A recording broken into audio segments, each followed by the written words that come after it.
I will hand over the proceedings to Penn Faulkner's Elizabeth Gutter and Madalika Sikka, who is the author of Breast Cancer Alphabet. She's the executive editor of Mike, a leading news and media outlet, as well as experience with NPR News, ABC News' Nightline. She has won several awards, including Peabody's, Emmys, and DuPonts. So please help me in welcoming Madalika and Elizabeth. Thank you.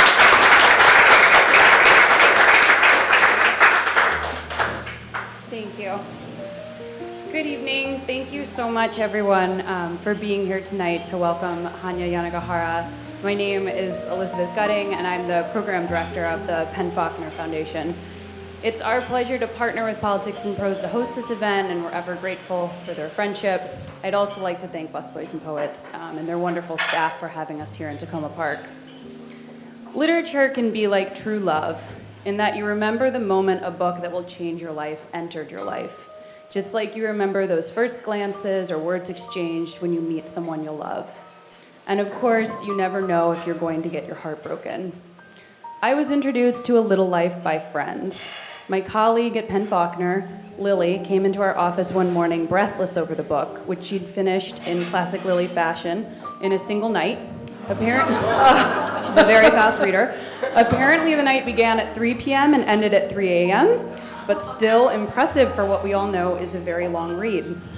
Then my friend Claire, a publicist in New York, described to me how she'd spent her beach vacation in Thailand beneath an umbrella, devouring A Little Life and ignoring the sunshine and merriment around her. It's the same story anyone who has read this book will tell you, that they couldn't put it down, that they were consumed by it, that it stays with them for days, weeks, and months after turning the last page. I read A Little Life at the beginning of June, intrigued by what I'd heard, unaware of what I was getting into, a classic love affair. I am a slow, deliberate reader, but I did finish it quickly. There's no other way, it seems, to read this book. One night, curled on my couch, I heard myself audibly gasp at a particularly grisly scene and remembered I existed. I'd temporarily forgotten because I could think only of Jude St. Francis, the tortured and brilliant man at the heart of the novel. At first, A Little Life seems to be a classic Bildungsroman, following 4 ambitious and pleasingly diverse young men who moved together to New York City after college. There's handsome Willem, an aspiring actor, Malcolm, a soon-to-be famous architect, JB, a first-generation Haitian-American artist who uses his friends as the subject for his gorgeous work, and enigmatic Jude, a lawyer and mathematician whose provenance is largely unknown to his friends, who are drawn to him and protective of him, and who serve as his family since he has none.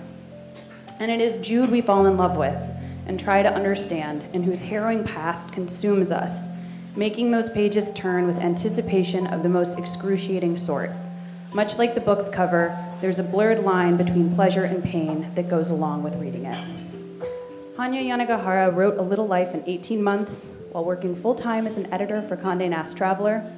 Of writing the book, she told the Millions, it felt oddly like being one of those people who adopt a tiger or lion when the cat's a baby and cuddly and manageable, and then watch in dismay and awe when it turns on them as an adult.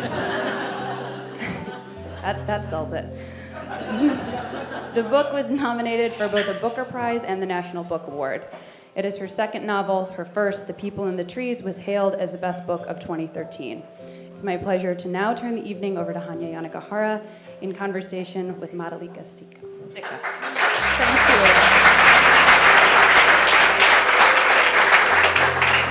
Okay, thanks everybody in here, and I guess everybody out in the store listening, the overcapacity crowd who are waving to us. Hi.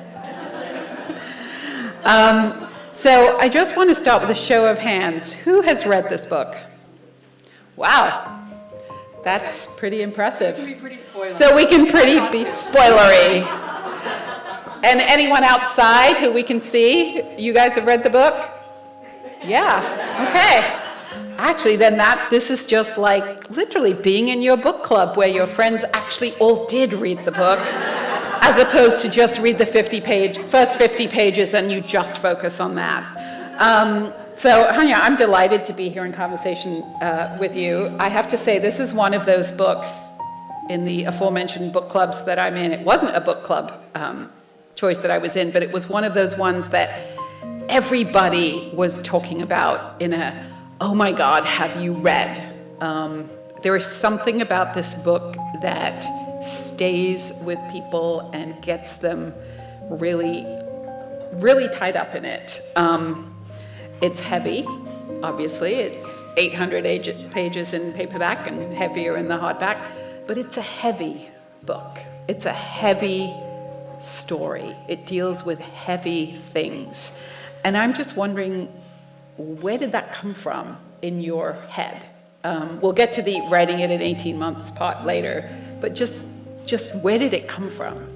I mean, I always wanted, well, first of all, I want to say thank you to everyone in Madalika and also Politics and Prose, who were some of the first to get behind this book. And this book's acceptance by a larger audience was not a foregone conclusion, which we can talk about too, for any of you who are aspiring writers, and I'll be here to disenchant some more. But anyway, I wanted to write a character who never got better. And it's, oh, you can't hear. Can you hear now? Yes, but there's signaling out there that they, can you hear now? Now you can hear. All right. Okay. I'll try to be close to the mic. I'll try to shout a little bit. Signal if you can't, lady in the green, okay? There's a helpful person in teal there. Okay. So I wanted to create a character who never got better. And that, one of the things I wanted to do textually was see what kind of suspense and tension could be made in a book in which the redemption narrative never gets fulfilled.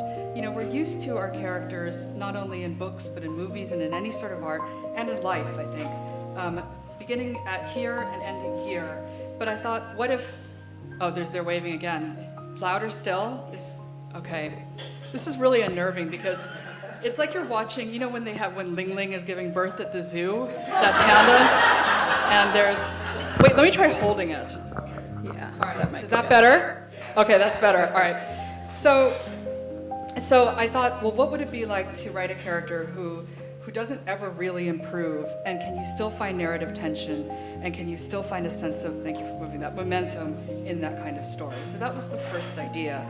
And I had this character in my head for a long time, but it wasn't until I actually sat down and started to write that I realized that I had been working on variations of this character for many, many years. Any of you who are writers in the audience know that the moment before you start writing, before you open up that manuscript page, or before you set pen to paper, the novel as you imagine it exists in a wide universe of ways. You know, you have a single character, a single idea, and it can prong off in any number of directions. And once you start writing, in a way you're eliminating those other possibilities. It's a little, you know, like string theory in that sense. And once you actually start writing, once you commit to that universe, everything else kind of falls away. And that's a moment of mourning in a sense, because it means you're heading down a particular track. So I was reluctant to start in a sense, because there are many different possibilities of who Jude could have been, but I knew at the heart he would be someone who fundamentally never improved. Did you plot the book out, or did it just come out of you? I mean, I think the one thing I do know how to do, and this is because I'm a magazine editor, is structure. And so I knew how it would break into parts. I knew how long those parts would be. I knew what the last lines were. I knew everything about the construction of the book, you know, the sort of building of the book. I didn't know a lot of other things. I didn't have a lot of facts at hand. I didn't know exactly how I wanted the tension points to break at certain points, but I knew that I wanted to do it, and I knew that I had a sort of framework to build upon. It's funny, I wasn't thinking about 9/11 as sort of the most important sort of thing that might have happened in contemporary America in the context of this book. I was actually thinking about revelations about the Catholic Church, and that if you're living in America during the early 2000s on, was such a, you know, huge story. And the idea that, you know, Jude is often triggered, and so I could imagine a scenario where he is living his life and coming across these stories a lot. That was the one where I thought, does it, you know, is he even aware of it? Does he see it as something that is relevant to him, or is he so full of blame for himself that he doesn't see it? So I'm actually one of those people who I think you can write a book about New York without writing about 9/11, because I think what you're writing about, you're not writing a book about New York, you're writing a book about friendships of people who happen to be in New York, and we all live our lives very focused on ourselves anyway, so I can see that happening. I do think the book, I hadn't thought of the Catholic Church revelations. I mean, to me, this book, and this is my authorial privilege that I get to say this book is something where the characters are not meant to stand, or the story is not meant to stand for anything larger than what they are in the book. And it's, I mean, I can say that, readers can interpret it however way they want, but that's certainly how I intended it when I wrote it. And, it is a book that I think is a very New York sort of narrative and a very New York sort of book. Not because, I often think it's a book about New York that takes away most of its architecture, it takes away most of its current events, but what I hope it does express about New York is this sense of why people come to New York, and it's because of this ambition. It's because what outsiders call the sizzle and the crackle of New York is actually about the collective ambition of several million people squeezed into a very tight space, who are there on the run from their families, desperate to create another, and desperate to become something else. And I think that when you have that kind of friction and buzz and energy, that's what makes New York, New York, and that's what makes this book a New York book. But it's not a New York book because of its landmarks or because of its physicality necessarily. It's a book about men. There aren't a lot of women in it. It's a book about men written by a woman, which I am very excited about, because I think, men can write about women, and women can write about men. Well, they're allowed to. Let's put it that way. Let's put it that way. They're allowed to. I won't digress into a few authors who drive me crazy. That's a whole other conversation. But again, I think that that's a really interesting choice. My staff is a lot of, I work in New York. I have a lot of young men on my staff, some of whom have read the book. And when I told them that, I was doing this, they were like, oh my God, I can't believe you're talking to her. That book is so amazing. And, I want to get the tote bag with all their names on it and everything. And it was just, that book just stayed with me. And it just ask her, how could she write about men that way? And so I'm asking you on behalf of my young men staff, was that even conscious at all either? Did it matter that you were writing about men? Did you start off thinking, I'm going to write about 4 friends, and did it just happen to be that they were men? Or did you say, I'm going to write about 4 male friends? I started off thinking I was going to write about 4 male friends. If this book had been about women, it would have been very different in texture and tone and emotionality. When you are a woman and you have another friend who's a woman, or you're a man and have a friend who's a woman, you are really given permission to talk about almost anything. You can talk about the very mundane, you can talk about the very big. There's nothing as a woman that is off limits for you to discuss. And in no way does discussing anything, sorry. Oh, okay, sorry. Hello, is that better? Oh God, I'm so sorry, pandas. So anyway, I was saying this book, it's very much supposed to be a book about 4 male friends. And if it had been about women, it would have been a very different kind of book, thank you. Because women really are given permission to talk about anything. There's nothing that you as a woman can talk about that will jeopardize your womanhood necessarily. There is a great deal that men are not given great permission to talk about, because men are simply taught when they're boys that there are certain topics, there are certain emotions that they aren't allowed to access, or they're not allowed to advertise, or they're not allowed to speak about. And that's true even today. I mean, I'm 41. It was certainly true among the generation of male friends I grew up with, and I think it's perhaps to a lesser extent, but still true now. And so I wanted it to, as a novelist, it's always wonderful to work with a group of people who are limited by society in a certain way, either because they don't have full rights, or because they're not permitted full language or full voice. And when you're working within those boundaries and you're trying to create a set of characters who have been taught by society to be one way, and are trying to figure out what it is to be another way, that's a great gift as a novelist, and it's a wonderful thing to be able to do within the realms of fiction. Can people hear? Nope. It must be the cord. Okay. Did you model that conversation, that relationship, the relationships that they had on anyone? Were you aware of, in your life, young men who had that kind of friendship, which is so close and which is, they're so dependent on each other in so many ways, in a way that I think actually does not get depicted in contemporary fiction or in movies or TV shows. Did you know anyone like that? I have two very close friends who run in big circles, and I'm not the sort of person who has a big circle of friends, who has a posse, but they do. And when you do have a friend who runs in a group, who runs in a herd, the dynamics are particular to that herd. And I have one friend in particular who's been with a group of friends. There's about 12 of them in the circle. They've all been friends since college, and they work terrifically hard at it. No one's married in that group. No one has kids. But what they really do have is this shared commitment to remain friends and to keep the friendship alive. And I found that inspiring. Because I saw how much dedication and effort they put into sustaining these friendships. And so, although the particulars of these characters aren't based on anyone, the dynamic, the closeness of the sort of mutual dedication to keep going and to keep discovering what it means to be a friend, even among people you've been with for 20, 30 years, was inspired by them.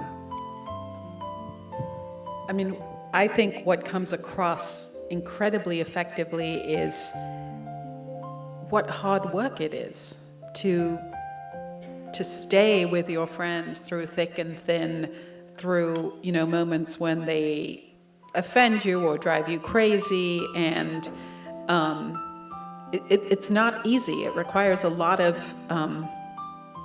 energy. And I think you convey that so well. And for me, it was refreshing to read that about men, because maybe I don't read broadly enough, but it's not something that I've come across.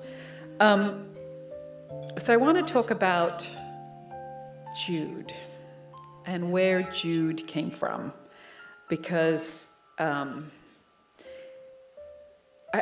think that you talk about someone who doesn't get better, and by the time you finish the book, you kind of get completely why he doesn't get better. No matter how lucky and successful he's been, that he can't really uncouple himself from before. And was that the starting point for the book, Jude, and then the constellation of people around him? Yes. At first I want to say about male friendship that you're right. I don't think we see it a lot in contemporary fiction, but for years it was a topic of fiction. Has anyone read Vivian Gornick's The Odd Woman in the City? It's really wonderful, right? And one of the points she makes is she's talking about the brief and intense friendship that Coleridge and Wordsworth had. And she said back in, this idea that a friend is someone to whom you confess your deepest, darkest, worst self is in fact a contemporary invention. For many, many years, and for centuries in fact, a friend was someone to whom you presented the virtuous self, the best of who you were, not the worst. And I thought, oh shit, I really fucked that up. But the point is that the idea of male friendship being a sustaining relationship, the one relationship and the first relationship you chose. When we pick our first friend, it is the first announcement of selfhood. It's of saying, this is my person and this is who I am. Because every other relationship in your life is either given to you or it's bestowed upon you, or you have to do it. Certainly marriage was something like that for centuries. You had to do it for for political reasons or monetary reasons or so on and so forth. But a friend was someone that you always got to pick, and that is true in even the most desperate and restrictive of societies. If you have a friend, someone you can trust, that is the one way that you can remain free. But going to Jude,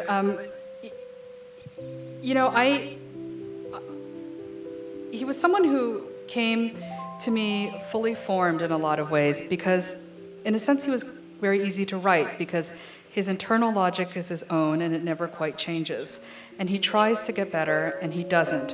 And I wanted there to be an inevitability to his life. It's not that I think that people can't overcome great trauma, but I think for some people there is a line, there is an amount, and they're not able to come back from it. And one of the things I tried to do in this book was really glide a lot between past and present tense. This idea that if you're living with trauma, trauma is not something that happened in the past and then there's a hard dividing line and it's the present. Trauma is something that's waiting in the next room, behind that curtain right next to you. So this idea that you live with trauma every day, and some days you can live with it a little less intensely, but other days you can't, is something that I really wanted to try to convey with grammar, more or less. This idea of within the space of a couple of sentences, memories creeping back in or falling out, to sort of try to mimic this sensation of living with your past when you're trying only to live in the present. I was going to ask you about that actually, because I found that a very, very successful device that you, as a reader, you are somewhat experiencing his day-to-day navigation of his trauma. Things are going swimmingly, and he's got a great job, or he's got a great relationship, lives in a great apartment, and then something happens that, and I would imagine that is how people live through trauma. It never quite goes away. And the thing that was interesting to me was that it's one of the things the book is about is memory and never really escaping it. And you have to kind of come to some agreement with yourself of how am I going to live with this memory and how am I going to manage it. But you see that with Jude, and you see that with Willem a little bit when he's thinking about his brother. But that notion that, to me it's interesting also if you think about it as a New York novel, which some do, some don't. I know that wasn't your intention. But you go to a city, you go to start your new life and do new things and be the best person that you can be or the person you've imagined yourself to be. But you can never quite do it because it's always back there. Right. I think there's two things that are tyrannical about this particular culture. The first is the tyranny of happiness. This idea that it's all something that we should have. None of us really know what it is, but we're told that we should have it, that it's promised us as a birthright. And this sort of obsession with something so vaporous. It's like being obsessed with a cloud, and it does ruin people in a way. This feeling that if you haven't gotten it, if you're not happy, there's something you're doing wrong. And if you don't want it necessarily, there's something else you're doing wrong.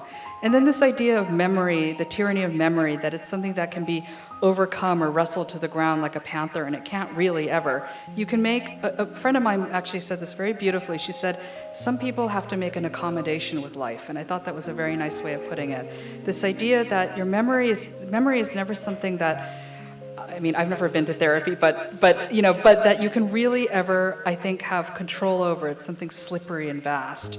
And I wanted this book to be about this idea of someone who is trying to control and manage memory and feels himself losing against it. And what does that feel like to have to live that every day? The other thing I wanted to do is I think we see memory and we see the facts of our life much differently when we're in our 20s. When you're in your 20s, often the things that happened to you 10 years ago when you were a child, children accept so much. It's what's given to them. Children are much more accepting of horrible conditions than adults would be because they don't know any different. You think this is the way life is, and then as you get older, you start realizing maybe this isn't the way life has to be. But when you get older, you start making more sense of your life and you start putting it into a greater perspective, you start contextualizing it.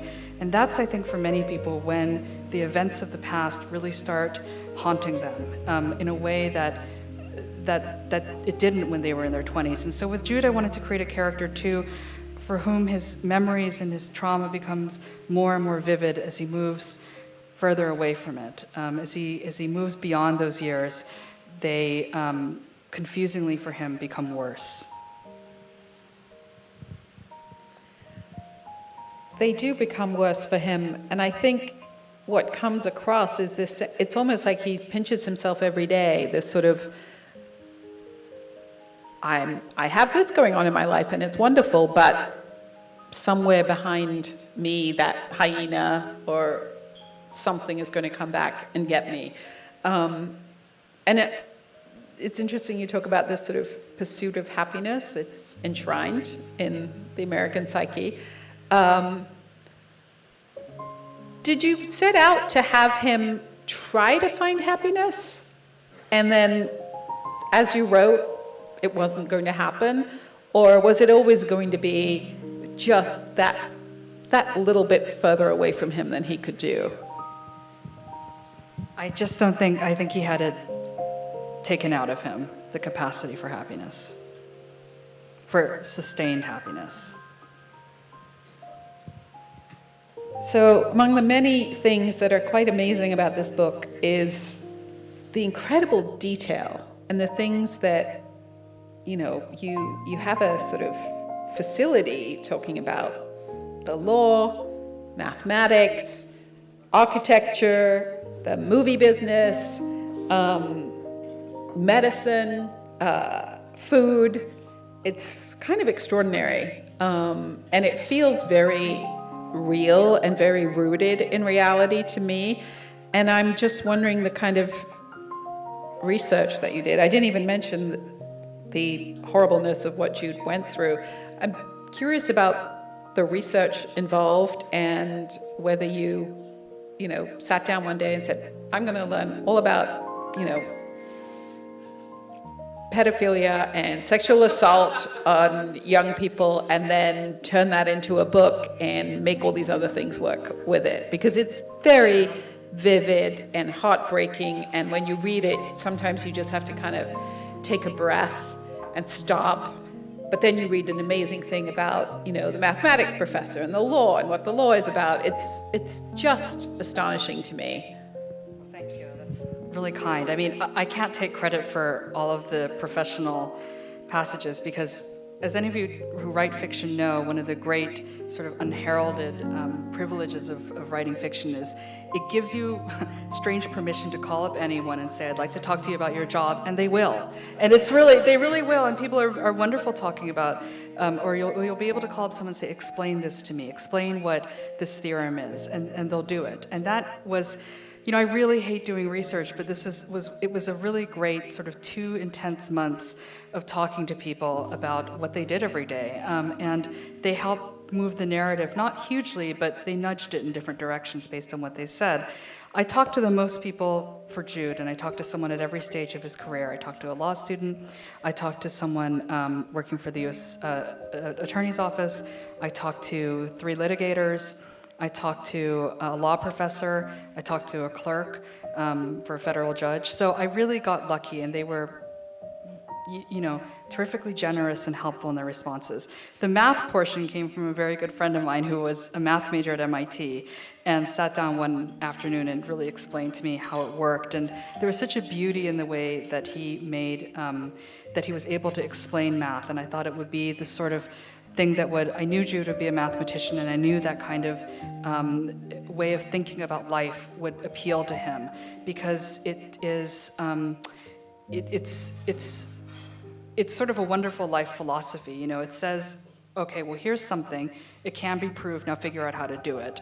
And it means that it can be proved, and that there is an answer, you just have to get there. And I thought that he's a fairly literal person, and I thought that it would really appeal to him, that way of thought.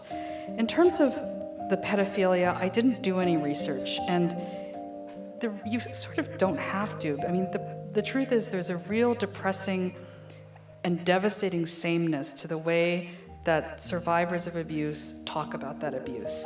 The after effects, the lingering condition of trauma is something that repeats itself in story after story after story. And if you talk to anyone who has been through child sexual abuse, and all of us know someone who has, the narratives are very, very similar. So he's not based on anyone in particular, I do think that the sorts of things that he endures and also how he responds to it is unfortunately not typical, but not surprising. What kind of research did you look into for cutting, and cutting as a coping mechanism for Jude? None. And, I was telling my friend who's here that I found out after, it is something mostly women do, and women do it because it's the internalization of rage, whereas men tend to explode outward in anger. But I thought if, you were someone who had been sort of squashed down by your guardian all this time, it would seem like a very effective method for management on Brother Luke's part. So, but many men do it. I mean, many more men than I had assumed do cut themselves. One of the interesting fights I had with my editor, and we had a lot, but was, that's the next portion, yeah. But he really thought that Jude was too talented, that he had too much in his life. And that he had too many privileges, that he had too many talents. And my argument back to my editor was that you can have as many talents as you want, but the talents he needs, which are the right and the way to be angry, to express anger, to be entitled, to demand that life offer more to you, are things that he doesn't have. And all he has standing between him and the world is that bag of razors. And I actually wanted that to be the cover, but they said no. But but I did think that there is something. When children are forced to cope and find a way to cope with sort of limited abilities and a limited sense of what they can do in the world, the things that they have to turn to are very small often and very sad. And I wanted Jude to be someone who was fundamentally never able to outgrow those old sorts of self-soothing methods. You alluded to, when we first started at the top of our conversation, about how Politics and Prose, amongst others, embraced this book, and it wasn't a gimme at the beginning that this was a book that would take off the way it did. I'm curious as to, did you write a proposal? Did the editors say, yeah, there's something here, or did you have something fully formed and then you started to have the fights with them on what should stay, what should go, how are we going to market this book, because that's the most important thing. Is it a girl's book? Is it a boy's book? Is it, are women going to read it? Are men going to read it? What was that sort of process like? And, I've read some stuff from your editor who's just a terrific defender of the great work that you've done here, but I just want to know the kind of fights you had about it. So I was working on this book. My first book was published in August of 2013, and I turned in this manuscript probably around May of that year, so before the first book came out, maybe June. And I was working on it while while the first book was readying itself for publication, or being readied for publication. But I wasn't under contract for a second. So, the first book really didn't sell very well. And when that happens, you don't know if the house is going to buy it. So I submitted the book to the editor, Jerry, and there's probably radio silence for 3 months, which is never a good sign. And then he was really grappling with the book. And, Jerry he's an older guy, and I always say that, I've had a lot of experience fighting with men in their 60s, my father, but, my father tends to capitulate early and often, and Jerry really dug in. And he said, but it wasn't his type of book, I could sense that. But a good editor, a good book editor, is really Catholic in their tastes. They're always open for a different kind of read. They're always open for a different kind of book. And that's something I really admire about him. That's not who I am as a reader. But he is someone who is able to say about a book, I'm not sure I understand if I even like it, but I'm willing to try. And that's very much what he did with this book. And so it went on and on and on. The first thing he said was, I want you to cut it by a third. And then he couldn't figure out where that third would come from. And typically when that happens, you kind of know that the editor is responding purely from a business perspective, which is a valid response. This is a business, they're there to make money. But you as the writer can you can do one of a few things. You can say, yes, I'll cut it. you can push back, or you can say, I'll leave. And I just didn't have the sense of, Jerry had felt really passionately that the book, that if he could point out sections that he thought were extraneous, I probably still wouldn't have done it, but it would have been a more compelling argument. But since he couldn't, I finally said to my agent, if they don't want to buy it, that's fine, and I'll walk away and we'll go somewhere else. And I think that for any of you who are writers out here, you do have this, there's a myth that you don't have a lot of power with your house, and you have a great deal of power. It should be exercised carefully and politely as possible, but it is your book ultimately, and you shouldn't feel that you're conceding with your book. You'll never forgive yourself. And that was certainly the case with many of the arguments in this book. Well, I'm sure he's really glad that he couldn't find those sections to cut. I'm going to open the floor to questions, since so many of you have read the book and you're probably tired of me asking all these questions, so I think now's a good time to hear from you all. And there is a microphone that is going to go around. Just raise your hand and the microphone will come to you. You talked a lot about Jude, and I'm wondering, I would like to hear you talk about Willem and the relationship between the two and where that came from and your thoughts about that. Well, the book is a fantasy, and that's one of the things I had to, keep saying to my editor. I'm going to get to your questions. It's just a long way around. But the book is a fantasy, and the relationship at the heart of it is a fantasy of a relationship in many ways. But I wanted Willem to be, I went back and forth with my editor and with my reader about this. Was Willem too saint-like? And I actually think that if Willem is guilty of anything, he's guilty of being willfully ignorant. As a reader, I think there are certain points in the narrative when the reader knows more than the characters, and there's some places where the characters know more than the reader. But I hope one of the things that the reader can sense is how much agony Jude is in at certain points, and how Willem chooses not to see it, how he chooses to see that life is going to keep unfolding in the way he hopes it will. And I don't think that hope in this sense he's being callous about it, but I think that hope too can be a very dangerous thing, and it can be something that blinds us to seeing the person in front of us. I wanted him to be a character who really loves Jude and really offers a different sort of way for Jude to see himself, even though Jude can never quite see it. But I also wanted to create a relationship that wasn't quite a straight friendship in all senses of the word, and wasn't quite a romance either.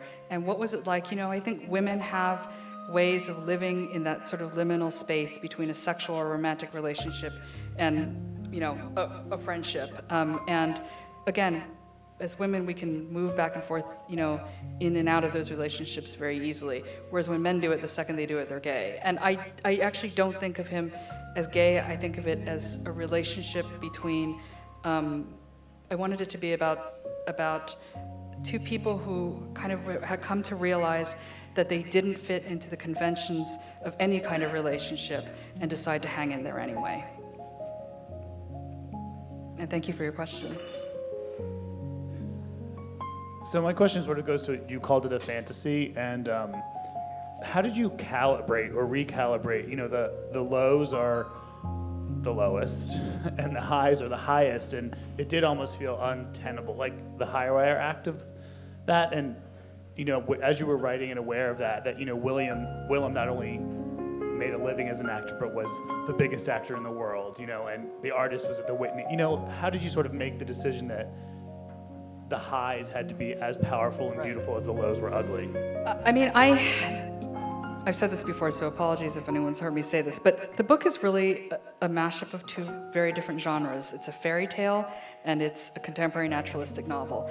And many of the things that it borrows from a fairy tale, the great suffering of a child, the parentless state of him, the lack of mothers, the lack of time, the lack of redemption, the sort of unsteadiness or hollowness of a happy ending, are wedded here to the way the characters think, the way they move, what they expect from the world, how they're educated, the sort of language they use, how they spend.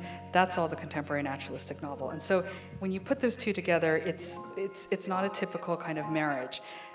But one of the things that I was able to do within that sort of chimeric space is have a place in which everything was really exaggerated, and where every emotion was sort of turned up to maximum. There's, in contemporary American literature now, I mean, the trend is for very cool literature. It's a little distant, it's a little ironic, it's a little meta, it's a little self-conscious. It doesn't really, go for the emotions, and that's fine. I mean, it's not the sort of book I wanted to write or was capable of writing.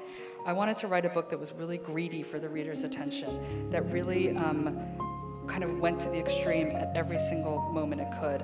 And I told my reader, I want this to always feel like a high wire act, as you said, between melodrama and dramatic. And if I tip over into melodrama now and again, I don't really care.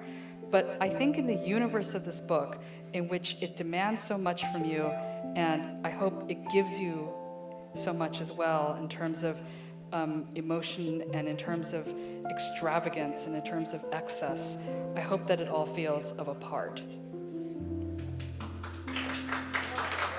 Thank you, that's so nice. Yes, I absolutely love this book, and of course, then I read People in the Trees, and I love that too. And Thank you. You're one of the 12 who read it. No one read it. There should be at least 50 more right tonight. Thank you. One of the things that struck me is the absolute committed quality of the relationship with Harold and Jude, Andy and Jude, Willem and Jude. And we see moments when Jude is capable of doing incredible things. The Alhambra gift to Willem, the bacteria on the cupcakes or pastry for Julia, generally cooking for people. He's able to communicate to others. But other than that, you kind of have to take on faith what he's giving to others to get that unconditional and unqualified love back. It's kind of something I guess you just have to accept. Yeah. And I've accepted that. Other people that have read the book have questioned me about, but I don't understand where that kind of comes from. Is it just a guilt with Willem and the younger brother, or are there other things that are there and we just kind of need to see them, like the Alhambra or the cupcakes? And I think that's a great question. I mean, I wanted him to be a character who was lovable, but deeply frustrating and maddening. And you're right, he's not able to give affection or generosity in certain ways, in the ways that his friends are able to give him. The things he has to give to them are of the more tangible, earthbound kind, gifts or food. I mean, which are, ways of expressing a different kind of love. But, I think that we all have people in our lives where when we really look at it, we don't quite understand what draws us to them. And sometimes it is a mix of pity and frustration and guilt. And I wanted there to be a sort of question, is Willem with Jude because of guilt? And if he is that fine? And I think it is. I think that we cleave to people and try to help people for all sorts of reasons. And in the end, it doesn't really make a difference as long as we're trying to do it.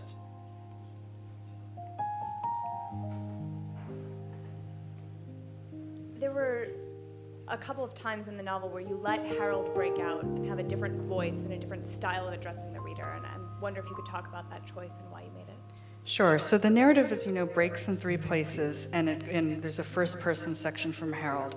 And, if this book is about a romance between Willem and Jude, it's also about a romance between Jude and Harold. And it is the one point, those 3 points, I should say, are the 3 points in the book when, first, they're after particularly dark moments in Jude's life. And as you continue to read, I hope that the reader feels that he's tunneling deeper and deeper, that Jude is a trustworthy narrator, but he gets less and less trustworthy about himself. And he gets less and less reliable, about himself. And so it is the one sort of time when you're able to you're lifted out of his perspective and given someone else's voice that stands alone entirely. I tried to do an omniscience for this book that felt like what I came to think of as sort of an intimate omniscience. It's a third-person voice, but everything is slightly filtered through Jude, except for Harold's parts. And so, it is a kind of jolt out of a world that you feel that you're sinking into, and then all of a sudden you buoy back up to the surface. have time for a couple more. I'm going to stand up so you can see me. I don't really have a question. I have more of a comment and a compliment. This was a really beautiful book to read on two different levels for me. One, it's just a beautiful story. You're an amazing writer, and I'm going to go get your first book. But also as somebody who suffers from childhood-related PTSD and has been in therapy for 14 years, and I had to almost laugh when you said you'd never been to therapy. I was like, this, you tell this story so accurately. You capture what you were saying about, how trauma never really stops, and for adults, and it's still there. It's still something that we always come back to. And for people who suffer from trauma, and mine was nowhere near a fraction of what he suffered, it's always a gift when you can read a book or hear somebody else's story and hear them portray it so accurately and so vividly. It's very healing. So I just wanted to say thank you, and you did it beautifully. Well, thank you so much. It's a wonderful compliment. Thank you.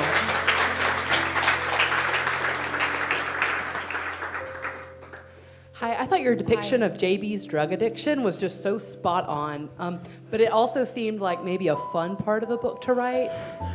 Yeah, it was. I mean, I really love JB. He's the character who's probably the most like me, and he gets all the best lines, and that episode was one of the few things that I did draw from the life of a friend of mine.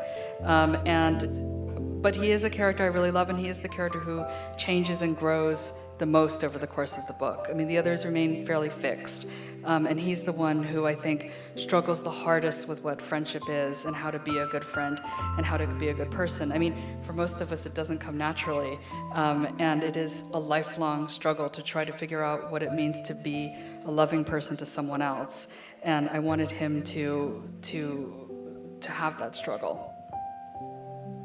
All right, I think one more question. Last one.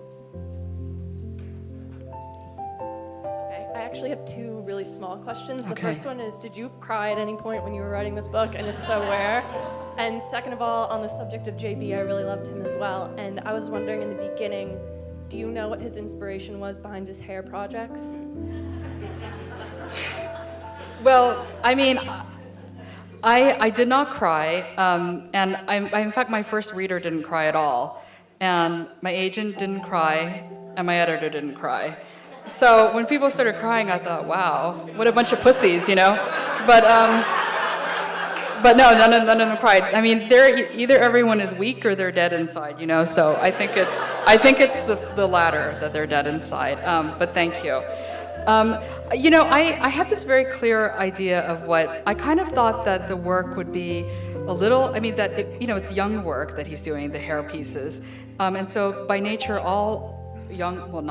many young visual artists' work is very derivative. I mean, all young artists' work is derivative. That's how you start.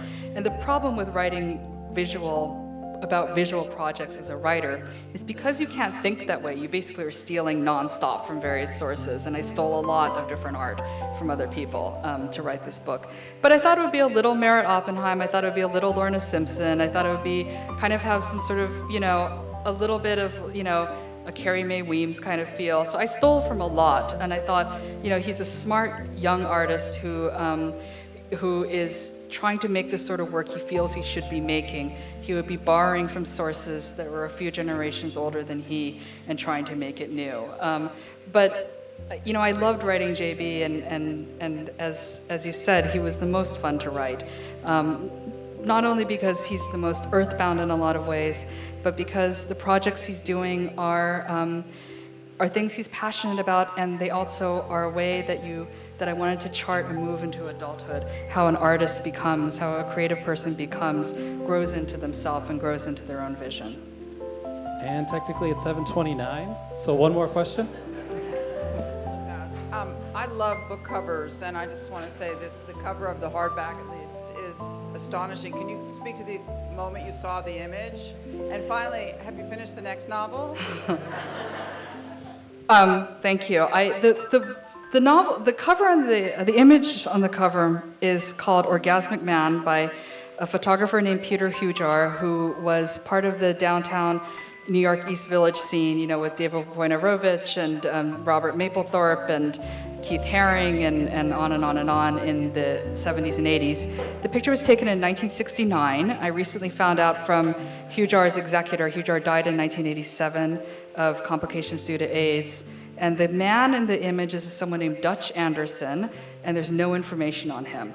The estate doesn't know if he's alive. They don't know who he was. They don't know, they don't know anything about him, which is a great story in and of itself. But I saw this image. A friend of mine reminded me of it when we were looking for cover images.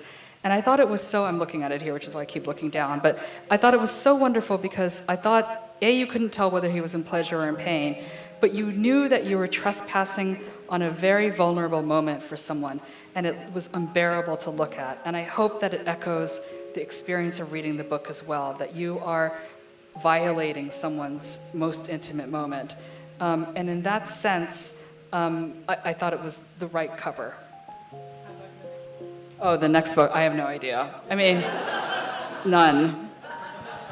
Well, Hanya, I want to again congratulate you on quite an amazing book, and thank everyone for coming. And I just have to ask the gentleman in the back with his T-shirt, because when I tell my staff member that I saw someone wearing a T-shirt like that, he's going to be, where did you get it from? So I will come and ask you later. Oh, you made it.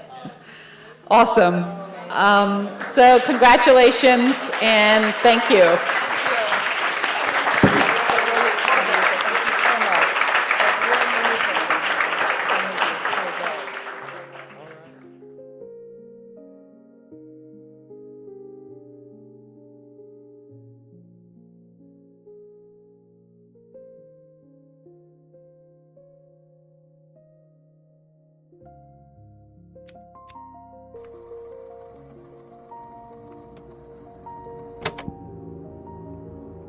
There was a certain man from Ramathaim, a Zuphite from the hill country of Ephraim, whose name was Elkanah, son of Jeroham, the son of Elihu, the son of Tohu, the son of Zuph, an Ephraimite.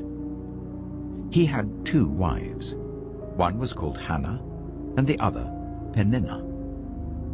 Peninnah had children, but Hannah had none. Year after year, this man went up from his town to worship and sacrifice to the Lord Almighty at Shiloh, where Hophni and Phinehas, the 2 sons of Eli, were priests of the Lord. Whenever the day came for Elkanah to sacrifice, he would give portions of the meat to his wife Peninnah and to all her sons and daughters. But to Hannah he gave a double portion, because he loved her, and the Lord had closed her womb.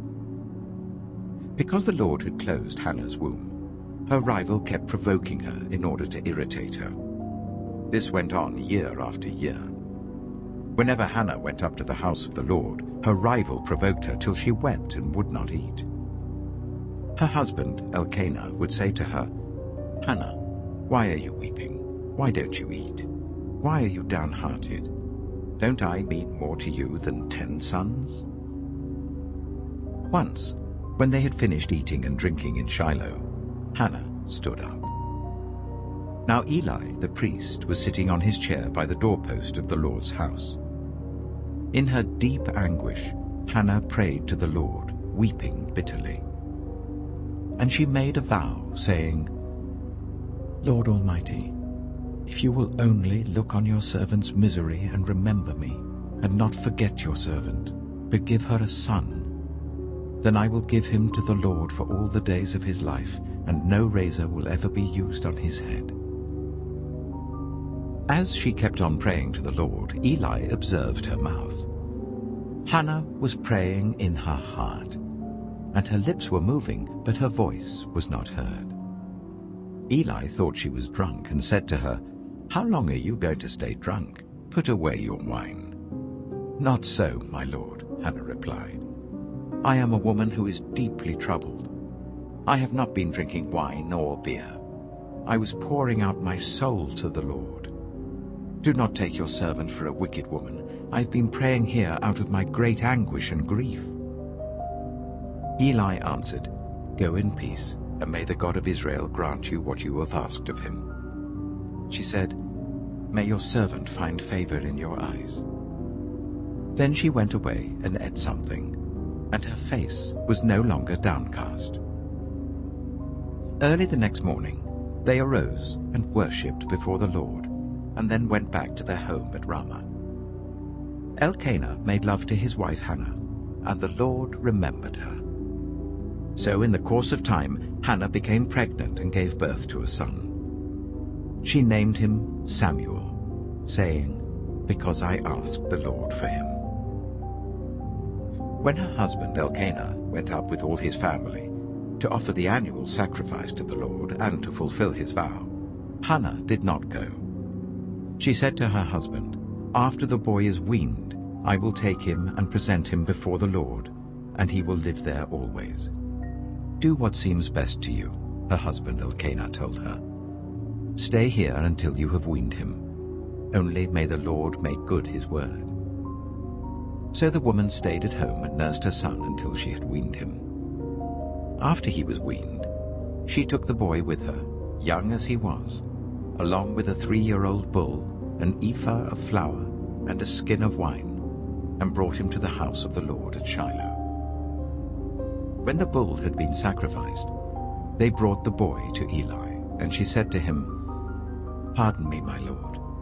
As surely as you live, I am the woman who stood here beside you praying to the Lord. I prayed for this child, and the Lord has granted me what I asked of him. So now I give him to the Lord. For his whole life he shall be given over to the Lord." And he worshipped the Lord there. 1 Samuel chapter 2. Then Hannah prayed and said, "My heart rejoices in the Lord. In the Lord my horn is lifted high. My mouth boasts over my enemies, for I delight in your deliverance. There is no one holy like the Lord. There is no one besides you. There is no rock like our God. Do not keep talking so proudly, or let your mouth speak such arrogance. For the Lord is a God who knows, and by him deeds are weighed.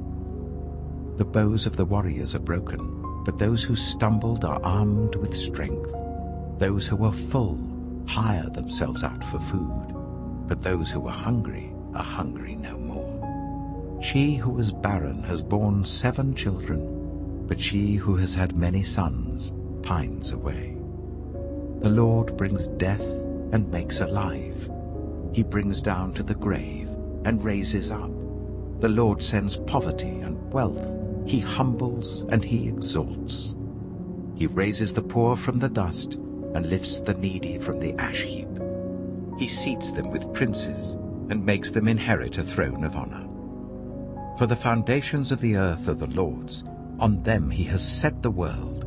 He will guard the feet of his faithful servants, but the wicked will be silenced in the place of darkness. It is not by strength that one prevails. Those who oppose the Lord will be broken. The Most High will thunder from heaven. The Lord will judge the ends of the earth. He will give strength to his king and exalt the horn of his anointed.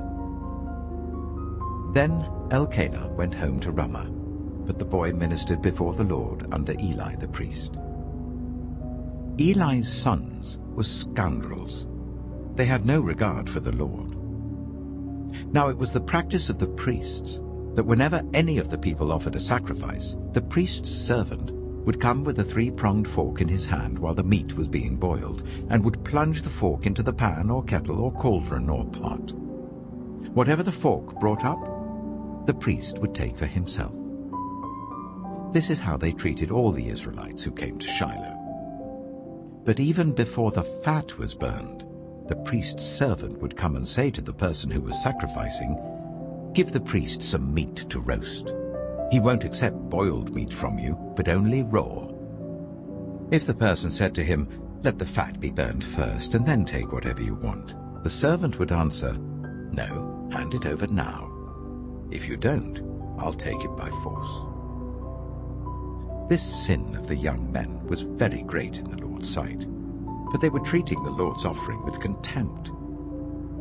But Samuel was ministering before the Lord, a boy wearing a linen ephod. Each year, his mother made him a little robe and took it to him when she went up with her husband to offer the annual sacrifice. Eli would bless Elkanah and his wife, saying, "May the Lord give you children by this woman to take the place of the one she prayed for and gave to the Lord." Then they would go home. And the Lord was gracious to Hannah. She gave birth to 3 sons and 2 daughters. Meanwhile, the boy Samuel grew up in the presence of the Lord. Now Eli, who was very old, heard about everything his sons were doing to all Israel, and how they slept with the women who served at the entrance to the tent of meeting. So he said to them, "Why do you do such things? I hear from all the people about these wicked deeds of yours. No, my sons, the report I hear spreading among the Lord's people is not good. If one person sins against another, God may mediate for the offender. But if anyone sins against the Lord, who will intercede for them?" His sons, however, did not listen to their father's rebuke, for it was the Lord's will to put them to death. And the boy Samuel continued to grow in stature and in favor with the Lord and with people. Now a man of God came to Eli and said to him, "This is what the Lord says. Did I not clearly reveal myself to your ancestors' family when they were in Egypt under Pharaoh? I chose your ancestor out of all the tribes of Israel to be my priest, to go up to my altar, to burn incense, and to wear an ephod in my presence. I also gave your ancestors' family all the food offerings presented by the Israelites. Why do you scorn my sacrifice and offering that I prescribed for my dwelling? Why do you honor your sons more than me, by fattening yourselves on the choice parts of every offering made by my people Israel? Therefore the Lord, the God of Israel, declares, I promised that members of your family would minister before me forever. But now the Lord declares, far be it from me. Those who honor me, I will honor, but those who despise me will be disdained. The time is coming when I will cut short your strength and the strength of your priestly house, so that no one in it will reach old age, and you will see distress in my dwelling. Although good will be done to Israel, no one in your family line will ever reach old age. Every one of you that I do not cut off from serving at my altar, I will spare only to destroy your sight and sap your strength, and all your descendants will die in the prime of life. And what happens to your 2 sons, Hophni and Phinehas, will be assigned to you. They will both die on the same day. I will raise up for myself a faithful priest, who will do according to what is in my heart and mind. I will firmly establish his priestly house, and they will minister before my anointed one always.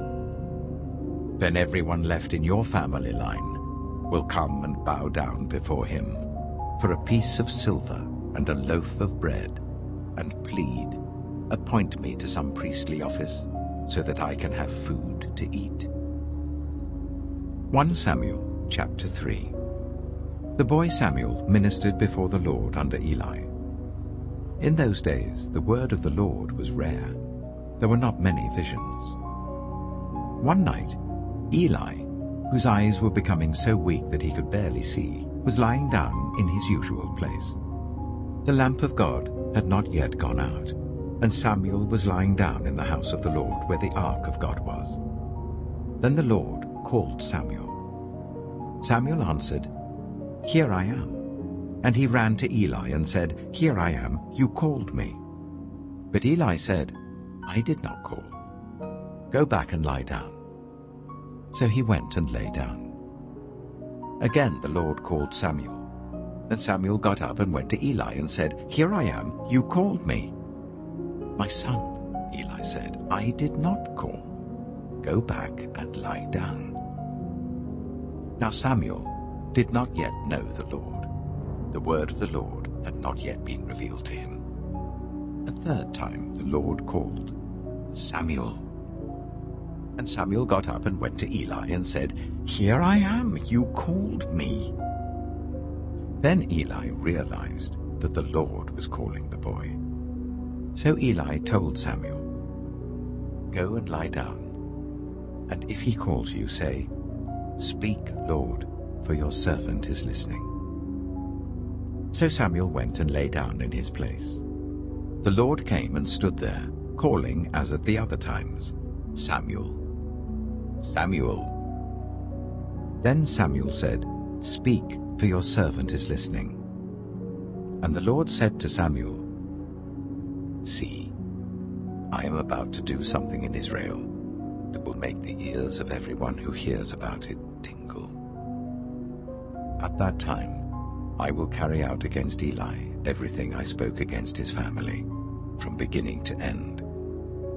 For I told him that I would judge his family forever, because of the sin he knew about. His sons uttered blasphemies against God, and he failed to restrain them. Therefore I swore to the house of Eli, the guilt of Eli's house will never be atoned for by sacrifice or offering."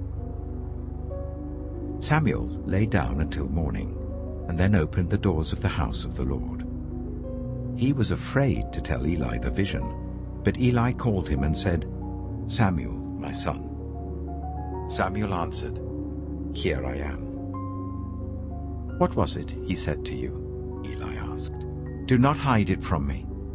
May God deal with you, be it ever so severely, if you hide from me anything he told you." So Samuel told him everything, hiding nothing from him. Then Eli said, "He is the Lord. Let him do what is good in his eyes." The Lord was with Samuel as he grew up, and he let none of Samuel's words fall to the ground. And all Israel from Dan to Beersheba recognized that Samuel was attested as a prophet of the Lord. The Lord continued to appear at Shiloh, and there he revealed himself to Samuel through his word. 1 Samuel chapter 4. And Samuel's word came to all Israel. Now the Israelites went out to fight against the Philistines. The Israelites camped at Ebenezer, and the Philistines at Aphek. The Philistines deployed their forces to meet Israel, and as the battle spread, Israel was defeated by the Philistines, who killed about 4,000 of them on the battlefield. When the soldiers returned to camp, the elders of Israel asked, "Why did the Lord bring defeat on us today before the Philistines? Let us bring the ark of the Lord's covenant from Shiloh, so that he may go with us and save us from the hand of our enemies." So the people sent men to Shiloh, and they brought back the ark of the covenant of the Lord Almighty, who is enthroned between the cherubim. And Eli's 2 sons, Hophni and Phinehas, were there with the ark of the covenant of God. When the ark of the Lord's covenant came into the camp, all Israel raised such a great shout that the ground shook. Hearing the uproar, the Philistines asked, "What's all this shouting in the Hebrew camp?" When they learned that the ark of the Lord had come into the camp, the Philistines were afraid. "A god has come into the camp," they said. "Oh no, nothing like this has happened before. We're doomed. Who will deliver us from the hand of these mighty gods? They are the gods who struck the Egyptians with all kinds of plagues in the wilderness. Be strong, Philistines. Be men, or you will be subject to the Hebrews, as they have been to you. Be men and fight." So the Philistines fought, and the Israelites were defeated, and every man fled to his tent. The slaughter was very great. Israel lost 30,000 foot soldiers. The ark of God was captured, and Eli's 2 sons, Hophni and Phinehas, died. That same day, a Benjaminite ran from the battle line and went to Shiloh with his clothes torn and dust on his head. When he arrived, there was Eli sitting on his chair by the side of the road, watching, because his heart feared for the ark of God. When the man entered the town and told what had happened, the whole town sent up a cry. Eli heard the outcry and asked, "What is the meaning of this uproar?" The man hurried over to Eli, who was 98 years old, and whose eyes had failed so that he could not see. He told Eli, "I have just come from the battle line. I fled from it this very day." Eli asked, "What happened, my son?" The man who brought the news replied, "Israel fled before the Philistines, and the army has suffered heavy losses. Also your 2 sons, Hophni and Phinehas, are dead, and the ark of God has been captured." When he mentioned the ark of God, Eli fell backwards off his chair by the side of the gate. His neck was broken, and he died, for he was an old man, and he was heavy. He had led Israel for 40 years. His daughter-in-law, the wife of Phinehas, was pregnant and near the time of delivery. When she heard the news that the ark of God had been captured and that her father-in-law and her husband were dead, she went into labor and gave birth, but was overcome by her labor pains. As she was dying, the women attending her said, "Don't despair, you've given birth to a son." But she did not respond or pay any attention. She named the boy Ichabod, saying, "The glory has departed from Israel," because of the capture of the ark of God and the deaths of her father-in-law and her husband. She said, "The glory has departed from Israel, for the ark of God has been captured." 1 Samuel chapter 5. After the Philistines had captured the ark of God, they took it from Ebenezer to Ashdod. Then they carried the ark into Dagon's temple and set it beside Dagon. When the people of Ashdod rose early the next day, there was Dagon, fallen on his face on the ground before the ark of the Lord. They took Dagon and put him back in his place. But the following morning when they rose, there was Dagon, fallen on his face on the ground before the ark of the Lord. His head and hands had been broken off and were lying on the threshold. Only his body remained. That is why to this day neither the priests of Dagon nor any others who enter Dagon's temple at Ashdod step on the threshold. The Lord's hand was heavy on the people of Ashdod and its vicinity. He brought devastation on them and afflicted them with tumors. When the people of Ashdod saw what was happening, they said, "The ark of the God of Israel must not stay here with us, because his hand is heavy on us and on Dagon our God." So they called together all the rulers of the Philistines and asked them, "What shall we do with the ark of the God of Israel?" They answered, "Let the ark of the God of Israel be moved to Gath." So they moved the ark of the God of Israel. But after they had moved it, the Lord's hand was against that city, throwing it into a great panic. He afflicted the people of the city, both young and old, with an outbreak of tumors. So they sent the ark of God to Ekron. As the ark of God was entering Ekron, the people of Ekron cried out, "They have brought the ark of the God of Israel round to us to kill us and our people." So they called together all the rulers of the Philistines and said, "Send the ark of the God of Israel away. Let it go back to its own place, or it will kill us and our people." For death had filled the city with panic. God's hand was very heavy on it. Those who did not die were afflicted with tumors, and the outcry of the city went up to heaven. 1 Samuel chapter 6. When the ark of the Lord had been in Philistine territory for 7 months, the Philistines called for the priests and the diviners, and said, "What shall we do with the ark of the Lord? Tell us how we should send it back to its place." They answered, "If you return the ark of the God of Israel, do not send it back to him without a gift. By all means send a guilt offering to him. Then you will be healed, and you will know why his hand has not been lifted from you." The Philistines asked, "What guilt offering should we send to him?"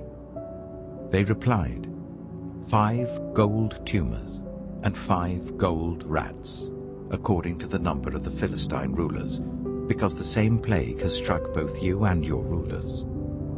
Make models of the tumors and of the rats that are destroying the country, and give glory to Israel's God. perhaps he will lift his hand from you and your gods and your land. Why do you harden your hearts as the Egyptians and Pharaoh did? When Israel's God dealt harshly with them, did they not send the Israelites out so that they could go on their way? Now then, get a new cart ready, with 2 cows that have calved and have never been yoked. Hitch the cows to the cart, but take their calves away and pen them up. Take the ark of the Lord and put it on the cart, and in a chest beside it put the gold objects you are sending back to him as a guilt offering. Send it on its way, but keep watching it. If it goes up to its own territory, towards Beth Shemesh, then the Lord has brought this great disaster on us. But if it does not, then we shall know that it was not his hand that struck us, but that it happened to us by chance. So they did this. They took 2 such cows and hitched them to the cart and penned up their calves. They placed the ark of the Lord on the cart, and along with it the chest containing the gold rats and the models of the tumors. Then the cows went straight up towards Beth Shemesh, keeping on the road and lowing all the way. They did not turn to the right or to the left. The rulers of the Philistines followed them as far as the border of Beth Shemesh. Now the people of Beth Shemesh were harvesting their wheat in the valley, and when they looked up and saw the ark, they rejoiced at the sight. The ark came to the field of Joshua of Beth Shemesh, and there it stopped beside a large rock. The people chopped up the wood of the cart and sacrificed the cows as a burnt offering to the Lord. The Levites took down the ark of the Lord together with the chest containing the gold objects and placed them on the large rock. On that day, the people of Beth Shemesh offered burnt offerings and made sacrifices to the Lord. The 5 rulers of the Philistines saw all this, and then returned that same day to Ekron. These are the gold tumors the Philistines sent as a guilt offering to the Lord. 1 each for Ashdod, Gaza, Ashkelon, Gath, and Ekron. And the number of the gold rats was according to the number of Philistine towns belonging to the 5 rulers, the fortified towns with their country villages. The large rock on which the Levites set the ark of the Lord is a witness to this day in the field of Joshua of Beth Shemesh. But God struck down some of the inhabitants of Beth Shemesh, putting 70 of them to death because they looked into the ark of the Lord. The people mourned because of the heavy blow the Lord had dealt them. And the people of Beth Shemesh asked, "Who can stand in the presence of the Lord, this holy God? To whom will the ark go up from here?" Then they sent messengers to the people of Kiriath-Jearim, saying, "The Philistines have returned the ark of the Lord. Come down and take it up to your town." 1 Samuel chapter 7. So the men of Kiriath-Jearim came and took up the ark of the Lord. They brought it to Abinadab's house on the hill, and consecrated Eleazar his son to guard the ark of the Lord. The ark remained at Kiriath-Jearim a long time, 20 years in all. Then all the people of Israel turned back to the Lord. So Samuel said to all the Israelites, "If you are returning to the Lord with all your hearts, then rid yourselves of the foreign gods and the Ashtoreths, and commit yourselves to the Lord and serve him only, and he will deliver you out of the hand of the Philistines." So the Israelites put away their Baals and Ashtoreths and served the Lord only. Then Samuel said, "Assemble all Israel at Mizpah, and I will intercede with the Lord for you." When they had assembled at Mizpah, they drew water and poured it out before the Lord. On that day they fasted, and there they confessed, "We have sinned against the Lord." Now Samuel was serving as leader of Israel at Mizpah. When the Philistines heard that Israel had assembled at Mizpah, the rulers of the Philistines came up to attack them. When the Israelites heard of it, they were afraid because of the Philistines. They said to Samuel, "Do not stop crying out to the Lord our God for us, that he may rescue us from the hand of the Philistines." Then Samuel took a suckling lamb and sacrificed it as a whole burnt offering to the Lord. He cried out to the Lord on Israel's behalf, and the Lord answered him. While Samuel was sacrificing the burnt offering, the Philistines drew near to engage Israel in battle. But that day the Lord thundered with loud thunder against the Philistines and threw them into such a panic that they were routed before the Israelites. The men of Israel rushed out of Mizpah and pursued the Philistines, slaughtering them along the way to a point below Beth-kar. Then Samuel took a stone and set it up between Mizpah and Shen. He named it Ebenezer, saying, "Thus far the Lord has helped us." So the Philistines were subdued, and they stopped invading Israel's territory. Throughout Samuel's lifetime, the hand of the Lord was against the Philistines. The towns from Ekron to Gath that the Philistines had captured from Israel were restored to Israel, and Israel delivered the neighboring territory from the hands of the Philistines. And there was peace between Israel and the Amorites. Samuel continued as Israel's leader all the days of his life. From year to year, he went on a circuit from Bethel to Gilgal to Mizpah, judging Israel in all those places. But he always went back to Ramah, where his home was, and there he also held court for Israel. And he built an altar there to the Lord. 1 Samuel chapter 8. When Samuel grew old, he appointed his sons as Israel's leaders. The name of his firstborn was Joel, and the name of his second was Abijah, and they served at Beersheba. But his sons did not follow his ways. They turned aside after dishonest gain, and accepted bribes, and perverted justice. So all the elders of Israel gathered together and came to Samuel at Ramah. They said to him, "You are old, and your sons do not follow your ways. Now appoint a king to lead us, such as all the other nations have." But when they said, "Give us a king to lead us," this displeased Samuel. So he prayed to the Lord. And the Lord told him, "Listen to all that the people are saying to you. It is not you they have rejected, but they have rejected me as their king, as they have done from the day I brought them up out of Egypt until this day, forsaking me and serving other gods. So they are doing to you. Now listen to them, but warn them solemnly, and let them know what the king who will reign over them will claim as his rights." Samuel told all the words of the Lord to the people who were asking him for a king. He said, "This is what the king who will reign over you will claim as his rights. He will take your sons and make them serve with his chariots and horses, and they will run in front of his chariots. Some he will assign to be commanders of thousands and commanders of 50s, and others to plow his ground and reap his harvest, and still others to make weapons of war and equipment for his chariots. He will take your daughters to be perfumers and cooks and bakers. He will take the best of your fields and vineyards and olive groves and give them to his attendants.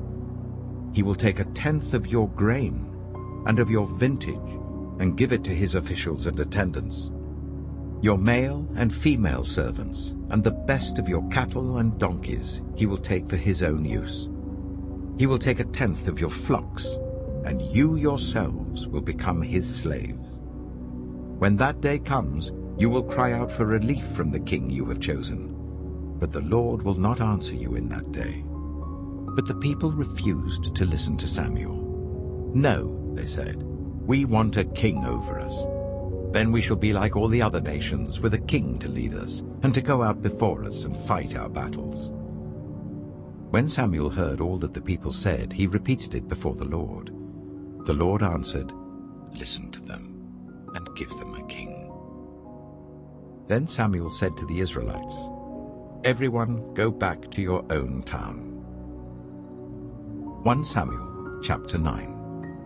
There was a Benjaminite, a man of standing, whose name was Kish, son of Abiel, the son of Zeror, the son of Bechorath, and the son of Aphiah of Benjamin.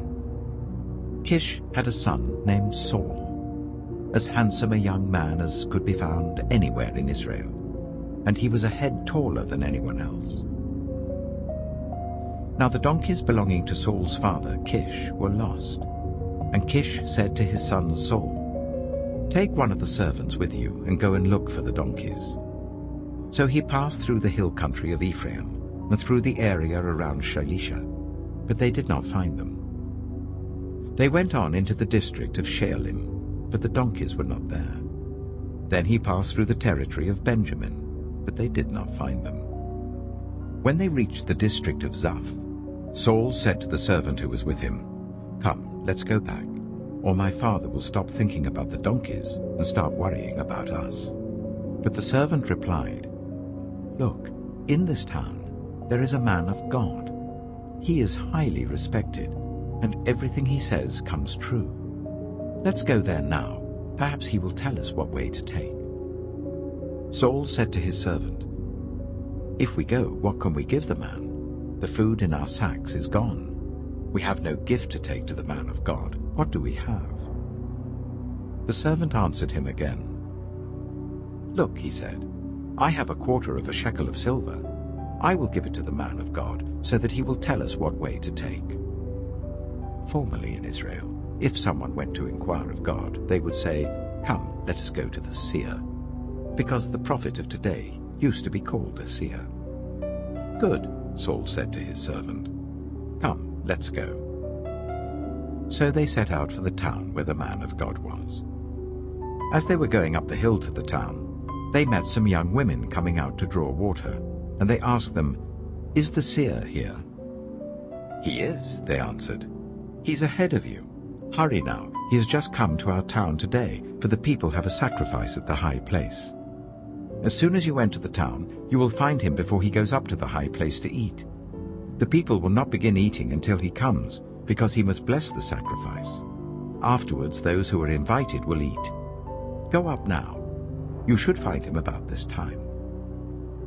They went up to the town, and as they were entering it, there was Samuel coming towards them on his way up to the high place. Now the day before Saul came, the Lord had revealed this to Samuel. "About this time tomorrow, I will send you a man from the land of Benjamin. Anoint him ruler over my people Israel. He will deliver them from the hand of the Philistines. I have looked on my people, for their cry has reached me." When Samuel caught sight of Saul, the Lord said to him, "This is the man I spoke to you about. He will govern my people." Saul approached Samuel in the gateway and asked, "Would you please tell me where the seer's house is?" "I am the seer," Samuel replied.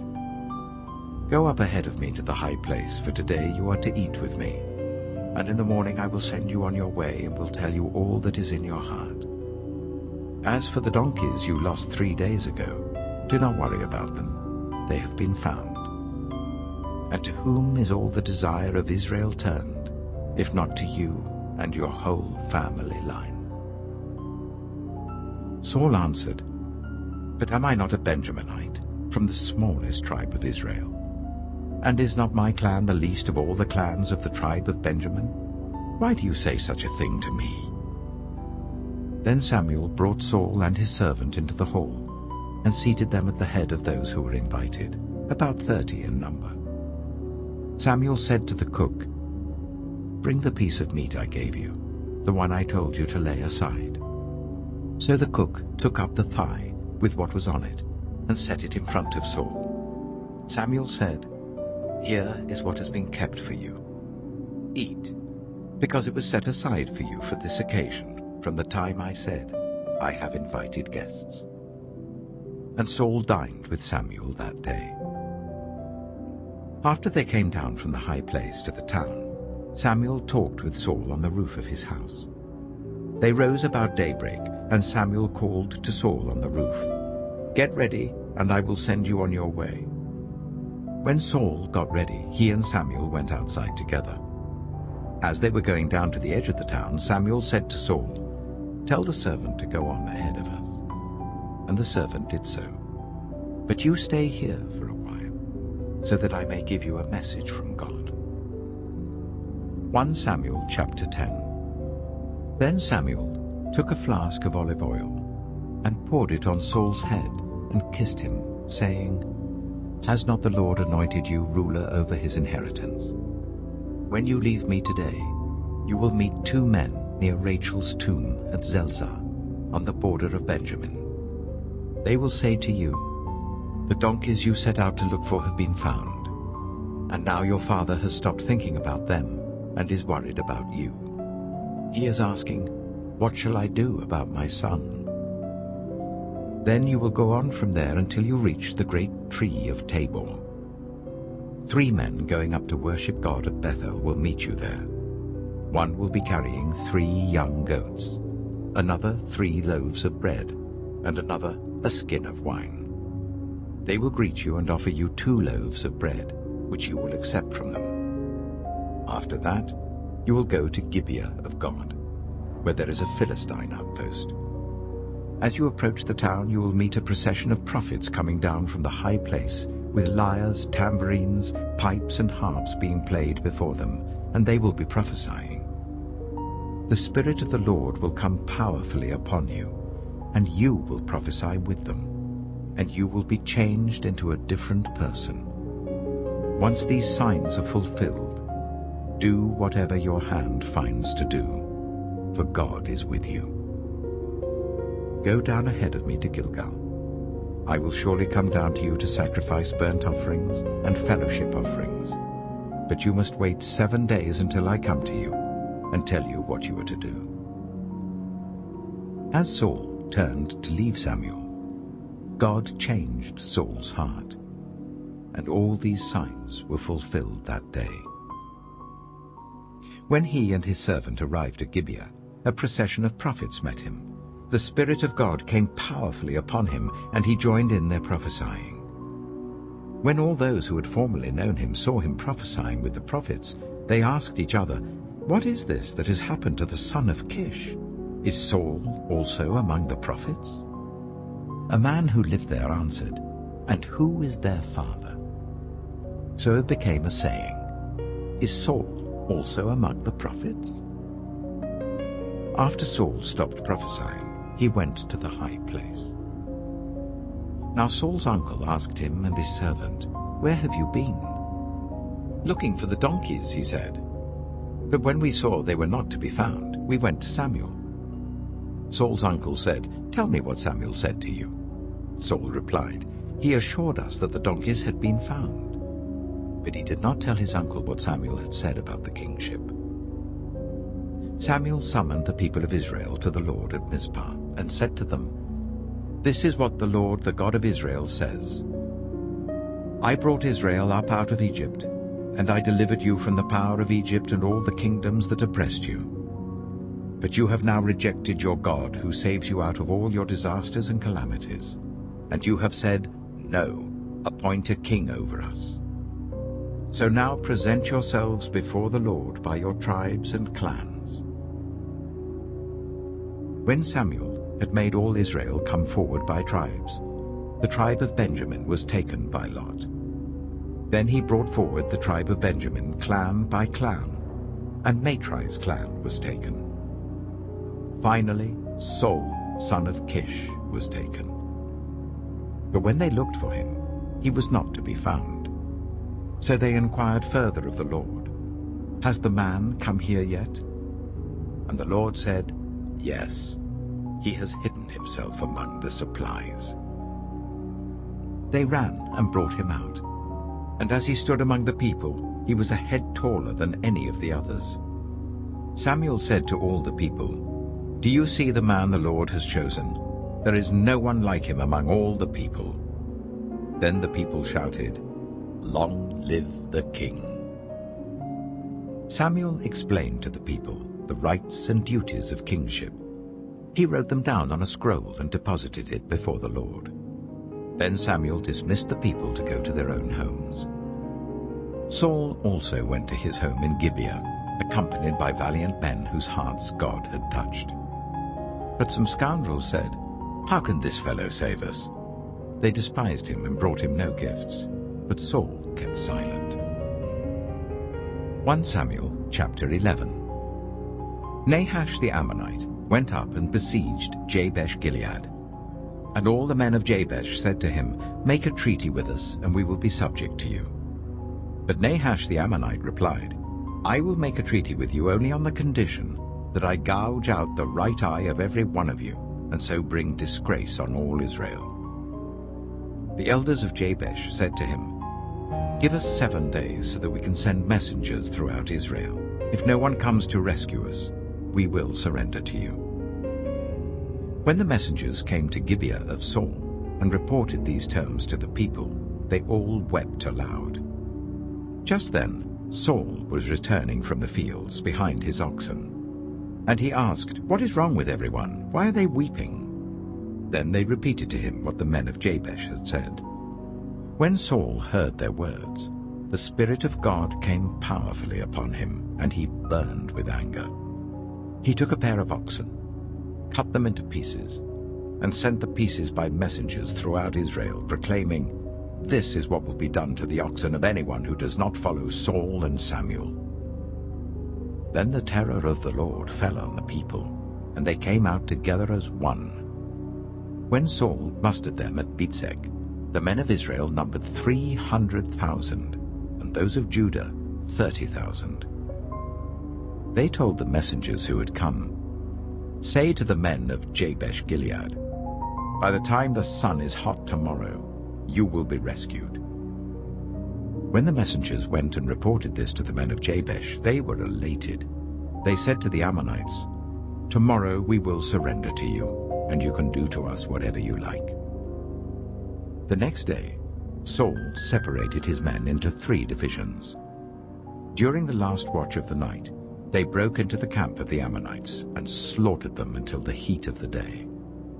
Those who survived were scattered, so that no 2 of them were left together. The people then said to Samuel, "Who was it that asked, 'Shall Saul reign over us?' Turn these men over to us, so that we may put them to death." But Saul said, "No one will be put to death today, for this day the Lord has rescued Israel." Then Samuel said to the people, "Come, let us go to Gilgal, and there renew the kingship." So all the people went to Gilgal, and made Saul king in the presence of the Lord. There they sacrificed fellowship offerings before the Lord, and Saul and all the Israelites held a great celebration. 1 Samuel chapter 12. Samuel said to all Israel, "I have listened to everything you said to me, and have set a king over you. Now you have a king as your leader. As for me, I am old and gray, and my sons are here with you. I have been your leader from my youth until this day. Here I stand. Testify against me in the presence of the Lord and his anointed. Whose ox have I taken? Whose donkey have I taken? Whom have I cheated? Whom have I oppressed? From whose hand have I accepted a bribe to make me shut my eyes? If I have done any of these things, I will make it right." "You have not cheated or oppressed us," they replied. "You have not taken anything from anyone's hand." Samuel said to them, "The Lord is witness against you, and also his anointed is witness this day, that you have not found anything in my hand." "He is witness," they said. Then Samuel said to the people, "It is the Lord who appointed Moses and Aaron, and brought your ancestors up out of Egypt. Now then, stand here, because I'm going to confront you with evidence before the Lord as to all the righteous acts performed by the Lord for you and your ancestors. After Jacob entered Egypt, they cried to the Lord for help, and the Lord sent Moses and Aaron, who brought your ancestors out of Egypt and settled them in this place. But they forgot the Lord their God. So he sold them into the hands of Sisera, the commander of the army of Hazor, and into the hands of the Philistines and the king of Moab, who fought against them. They cried out to the Lord and said, "We have sinned. We have forsaken the Lord and served the Baals and the Ashtoreths." But now deliver us from the hands of our enemies, and we will serve you." Then the Lord sent Jerubbaal, Barak, Jephthah, and Samuel, and he delivered you from the hands of your enemies all around you, so that you lived in safety. But when you saw that Nahash, king of the Ammonites, was moving against you, you said to me, "No, we want a king to rule over us, even though the Lord your God was your king. Now, here is the king you have chosen, the one you asked for. See, the Lord has set a king over you. If you fear the Lord and serve and obey him and do not rebel against his commands, and if both you and the king who reigns over you follow the Lord your God, good. But if you do not obey the Lord, and if you rebel against his commands, his hand will be against you as it was against your ancestors. Now then, stand still and see this great thing the Lord is about to do before your eyes. Is not wheat harvest now? I will call on the Lord to send thunder and rain, and you will realize what an evil thing you did in the eyes of the Lord when you asked for a king." Then Samuel called on the Lord, and that same day the Lord sent thunder and rain. So all the people stood in awe of the Lord and of Samuel. The people all said to Samuel, "Pray to the Lord your God for your servants, so that we will not die. For we have added to all our other sins the evil of asking for a king." "Do not be afraid," Samuel replied. "You have done all this evil. Yet do not turn away from the Lord, but serve the Lord with all your heart. Do not turn away after useless idols. They can do you no good, nor can they rescue you, because they are useless. For the sake of his great name, the Lord will not reject his people, because the Lord was pleased to make you his own. As for me, far be it from me that I should sin against the Lord by failing to pray for you. And I will teach you the way that is good and right. But be sure to fear the Lord and serve him faithfully with all your heart. Consider what great things he has done for you. Yet, if you persist in doing evil, both you and your king will perish." 1 Samuel chapter 13. Saul was 30 years old when he became king, and he reigned over Israel for 42 years. Saul chose 3,000 men from Israel. 2,000 were with him at Michmash in the hill country of Bethel, and 1,000 were with Jonathan at Gibeah in Benjamin. The rest of the men he sent back to their homes. Jonathan attacked the Philistine outpost at Geba, and the Philistines heard about it. Then Saul had the trumpet blown throughout the land and said, "Let the Hebrews hear." So all Israel heard the news. Saul has attacked the Philistine outpost, and now Israel has become obnoxious to the Philistines. And the people were summoned to join Saul at Gilgal. The Philistines assembled to fight Israel with 3,000 chariots, 6,000 charioteers, and soldiers as numerous as the sand on the seashore. They went up and camped at Michmash, east of Bethaven. When the Israelites saw that their situation was critical and that their army was hard-pressed, they hid in caves and thickets among the rocks, and in pits and cisterns.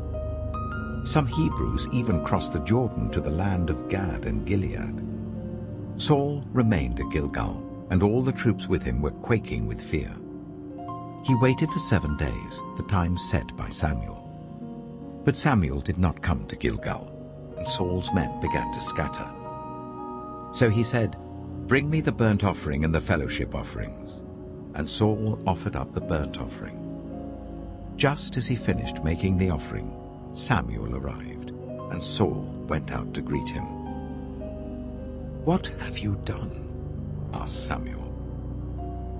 Saul replied, "When I saw that the men were scattering, and that you did not come at the set time, and that the Philistines were assembling at Michmash, I thought, now the Philistines will come down against me at Gilgal, and I have not sought the Lord's favor. So I felt compelled to offer the burnt offering. "Oh, you have done a foolish thing," Samuel said. "You have not kept the command the Lord your God gave you. If you had, he would have established your kingdom over Israel for all time. But now your kingdom will not endure. The Lord has sought out a man after his own heart and appointed him ruler of his people, because you have not kept the Lord's command." Then Samuel left Gilgal and went up to Gibeah in Benjamin. And Saul counted the men who were with him. They numbered about 600. Saul and his son Jonathan and the men with them were staying at Gibeah of Benjamin, while the Philistines camped at Michmash. Raiding parties went out from the Philistine camp in 3 detachments. One turned towards Ophrah in the vicinity of Shual, another towards Beth-horon, and the third towards the borderland overlooking the valley of Zeboim, facing the wilderness. Not a blacksmith could be found in the whole land of Israel, because the Philistines had said, "Otherwise the Hebrews will make swords and spears." So all Israel went down to the Philistines to have their plowshares, mattocks, axes, and sickles sharpened. The price was 2/3 of a shekel for sharpening plowshares and mattocks, and 1/3 of a shekel for sharpening forks and axes, and for repointing goads. So on the day of the battle, not a soldier with Saul and Jonathan had a sword or spear in his hand. Only Saul and his son Jonathan had them. Now a detachment of Philistines had gone out to the pass at Michmash. 1 Samuel chapter 14. One day, Jonathan, son of Saul, said to his young armor-bearer, "Come, let's go over to the Philistine outpost on the other side." But he did not tell his father. Saul was staying on the outskirts of Gibeah, under a pomegranate tree in Migron. With him were about 600 men, among whom was Ahijah, who was wearing an ephod. He was a son of Ichabod's brother, Ahitub, son of Phinehas, the son of Eli, the Lord's priest in Shiloh. No one was aware that Jonathan had left. On each side of the pass that Jonathan intended to cross to reach the Philistine outpost was a cliff. One was called Bozez, and the other Seneh. One cliff stood to the north towards Michmash, the other to the south towards Geba. Jonathan said to his young armor-bearer, "Come, let's go over to the outpost of those uncircumcised men. Perhaps the Lord will act on our behalf. Nothing can hinder the Lord from saving, whether by many or by few." "Do all that you have in mind," his armor-bearer said. "Go ahead. I am with you, heart and soul." Jonathan said, "Come on then. We will cross over towards them and let them see us. If they say to us, 'Wait there until we come to you,' we will stay where we are and not go up to them. But if they say, 'Come up to us,' we will climb up, because that will be our sign that the Lord has given them into our hands." So both of them showed themselves to the Philistine outpost. "Look," said the Philistines, "the Hebrews are crawling out of the holes they were hiding in." The men of the outpost shouted to Jonathan and his armor-bearer, "Come up to us and we'll teach you a lesson." So Jonathan said to his armor-bearer, "Climb up after me. The Lord has given them into the hand of Israel." Jonathan climbed up using his hands and feet, with his armor-bearer right behind him. The Philistines fell before Jonathan, and his armor-bearer followed and killed behind him. In that first attack, Jonathan and his armor-bearer killed some 20 men in an area of about half an acre. Then panic struck the whole army, those in the camp and field and those in the outposts and raiding parties, and the ground shook. It was a panic sent by God. Saul's lookouts at Gibeah in Benjamin saw the army melting away in all directions. Then Saul said to the men who were with him, "Muster the forces and see who has left us." When they did, it was Jonathan and his armor-bearer who were not there. Saul said to Ahijah, "Bring the ark of God." At that time it was with the Israelites. While Saul was talking to the priest, the tumult in the Philistine camp increased more and more. So Saul said to the priest, "Withdraw your hand."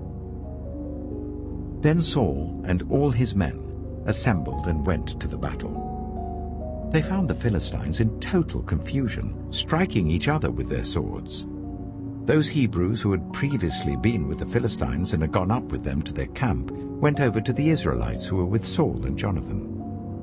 When all the Israelites who had hidden in the hill country of Ephraim heard that the Philistines were on the run, they joined the battle in hot pursuit. So on that day the Lord saved Israel, and the battle moved on beyond Beth-aven. Now the Israelites were in distress that day, because Saul had bound the people under an oath, saying, "Cursed be anyone who eats food before evening comes, before I have avenged myself on my enemies." So none of the troops tasted food. The entire army entered the woods, and there was honey on the ground. When they went into the woods, they saw the honey oozing out. Yet no one put his hand to his mouth because they feared the oath. But Jonathan had not heard that his father had bound the people with the oath, so he reached out the end of the staff that was in his hand and dipped it into the honeycomb. He raised his hand to his mouth, and his eyes brightened. Then one of the soldiers told him, "Your father bound the army under a strict oath, saying, 'Cursed be anyone who eats food today.' That is why the men are faint." Jonathan said, "My father has made trouble for the country. See how my eyes brightened when I tasted a little of this honey. How much better it would have been if the men had eaten today some of the plunder they took from their enemies. Would not the slaughter of the Philistines have been even greater?"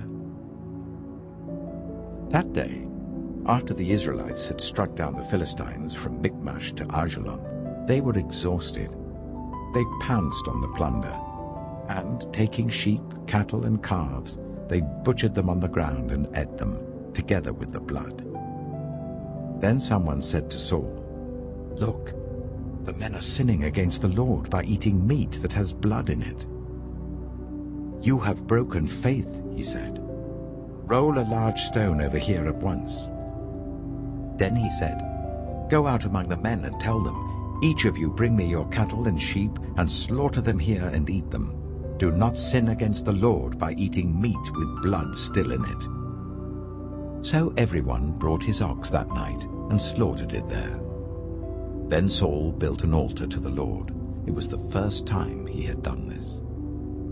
Saul said, "Let us go down and pursue the Philistines by night and plunder them till dawn, and let us not leave one of them alive." "Do whatever seems best to you," they replied. But the priest said, "Let us inquire of God here." So Saul asked God, "Shall I go down and pursue the Philistines? Will you give them into Israel's hand?" But God did not answer him that day. Saul therefore said, "Come here, all you who are leaders of the army, and let us find out what sin has been committed today. As surely as the Lord who rescues Israel lives, even if the guilt lies with my son Jonathan, he must die." But not one of them said a word. Saul then said to all the Israelites, "You stand over there. I and Jonathan my son will stand over here." "Do what seems best to you," they replied. Then Saul prayed to the Lord, the God of Israel, "Why have you not answered your servant today? If the fault is in me or my son Jonathan, respond with Urim. But if the men of Israel are at fault, respond with Thummim." Jonathan and Saul were taken by lot, and the men were cleared. Saul said, "Cast the lot between me and Jonathan my son." And Jonathan was taken. Then Saul said to Jonathan, "Tell me what you have done." So Jonathan told him, "I tasted a little honey with the end of my staff, and now I must die." Saul said, "May God deal with me, be it ever so severely, if you do not die, Jonathan." But the men said to Saul, "Should Jonathan die? He who has brought about this great deliverance in Israel? Never. As surely as the Lord lives, not a hair of his head shall fall to the ground, for he did this today with God's help." So the men rescued Jonathan, and he was not put to death. Then Saul stopped pursuing the Philistines, and they withdrew to their own land. After Saul had assumed rule over Israel, he fought against their enemies on every side: Moab, the Ammonites, Edom, the kings of Zobah, and the Philistines. Wherever he turned, he inflicted punishment on them. He fought valiantly and defeated the Amalekites, delivering Israel from the hands of those who had plundered them. Saul's sons were Jonathan, Ishvi, and Malchishua. The name of his elder daughter was Merab, and that of the younger was Michal. His wife's name was Ahinoam, daughter of Ahimaaz. The name of the commander of Saul's army was Abner, son of Ner, and Ner was Saul's uncle. Saul's father, Kish, and Abner's father, Ner, were sons of Abiel. All the days of Saul there was bitter war with the Philistines, and whenever Saul saw a mighty or brave man, he took him into his service. 1 Samuel chapter 15. Samuel said to Saul, "I am the one the Lord sent to anoint you king over his people Israel. So listen now to the message from the Lord. This is what the Lord Almighty says. I will punish the Amalekites for what they did to Israel when they waylaid them as they came up from Egypt. Now go, attack the Amalekites, and totally destroy all that belongs to them. Do not spare them. Put to death men and women, children and infants, cattle and sheep, camels and donkeys." So Saul summoned the men and mustered them at Telaim, 200,000 foot soldiers and 10,000 from Judah. Saul went to the city of Amalek and set an ambush in the ravine. Then he said to the Kenites, "Go away, leave the Amalekites, so that I do not destroy you along with them. For you showed kindness to all the Israelites when they came up out of Egypt." So the Kenites moved away from the Amalekites. Then Saul attacked the Amalekites all the way from Havilah to Shur, near the eastern border of Egypt. He took Agag, king of the Amalekites, alive, and all his people he totally destroyed with the sword. But Saul and the army spared Agag, and the best of the sheep and cattle, the fat calves and lambs, everything that was good. These they were unwilling to destroy completely, but everything that was despised and weak they totally destroyed. Then the word of the Lord came to Samuel. "I regret that I have made Saul king, because he has turned away from me and has not carried out my instructions." Samuel was angry, and he cried out to the Lord all that night. Early in the morning, Samuel got up and went to meet Saul, but he was told, "Saul has gone to Carmel. There he has set up a monument in his own honor, and has turned and gone on down to Gilgal." When Samuel reached him, Saul said, "The Lord bless you. I have carried out the Lord's instructions." But Samuel said, "What then is this bleating of sheep in my ears? What is this lowing of cattle that I hear?" Saul answered, "The soldiers brought them from the Amalekites. They spared the best of the sheep and cattle to sacrifice to the Lord your God, but we totally destroyed the rest." "Enough," Samuel said to Saul. "Let me tell you what the Lord said to me last night." "Tell me," Saul replied. Samuel said, "Although you were once small in your own eyes, did you not become the head of the tribes of Israel? The Lord anointed you king over Israel, and he sent you on a mission, saying, 'Go and completely destroy those wicked people, the Amalekites. Wage war against them until you have wiped them out.' Why did you not obey the Lord? Why did you pounce on the plunder and do evil in the eyes of the Lord?" "But I did obey the Lord," Saul said. I went on the mission the Lord assigned me. I completely destroyed the Amalekites and brought back Agag, their king. The soldiers took sheep and cattle from the plunder, the best of what was devoted to God, in order to sacrifice them to the Lord your God at Gilgal. But Samuel replied, "Does the Lord delight in burnt offerings and sacrifices as much as in obeying the Lord? To obey is better than sacrifice, and to heed is better than the fat of rams. For rebellion is like the sin of divination, and arrogance like the evil of idolatry. Because you have rejected the word of the Lord, he has rejected you as king." Then Saul said to Samuel, "I have sinned. I violated the Lord's command and your instructions. I was afraid of the men, and so I gave in to them. Now I beg you, forgive my sin and come back with me, so that I may worship the Lord." But Samuel said to him, "I will not go back with you. You have rejected the word of the Lord, and the Lord has rejected you as king over Israel." As Samuel turned to leave, Saul caught hold of the hem of his robe, and it tore. Samuel said to him, "The Lord has torn the kingdom of Israel from you today, and has given it to one of your neighbors, to one better than you. He who is the glory of Israel does not lie or change his mind, for he is not a human being that he should change his mind." Saul replied, "I have sinned, but please honor me before the elders of my people and before Israel.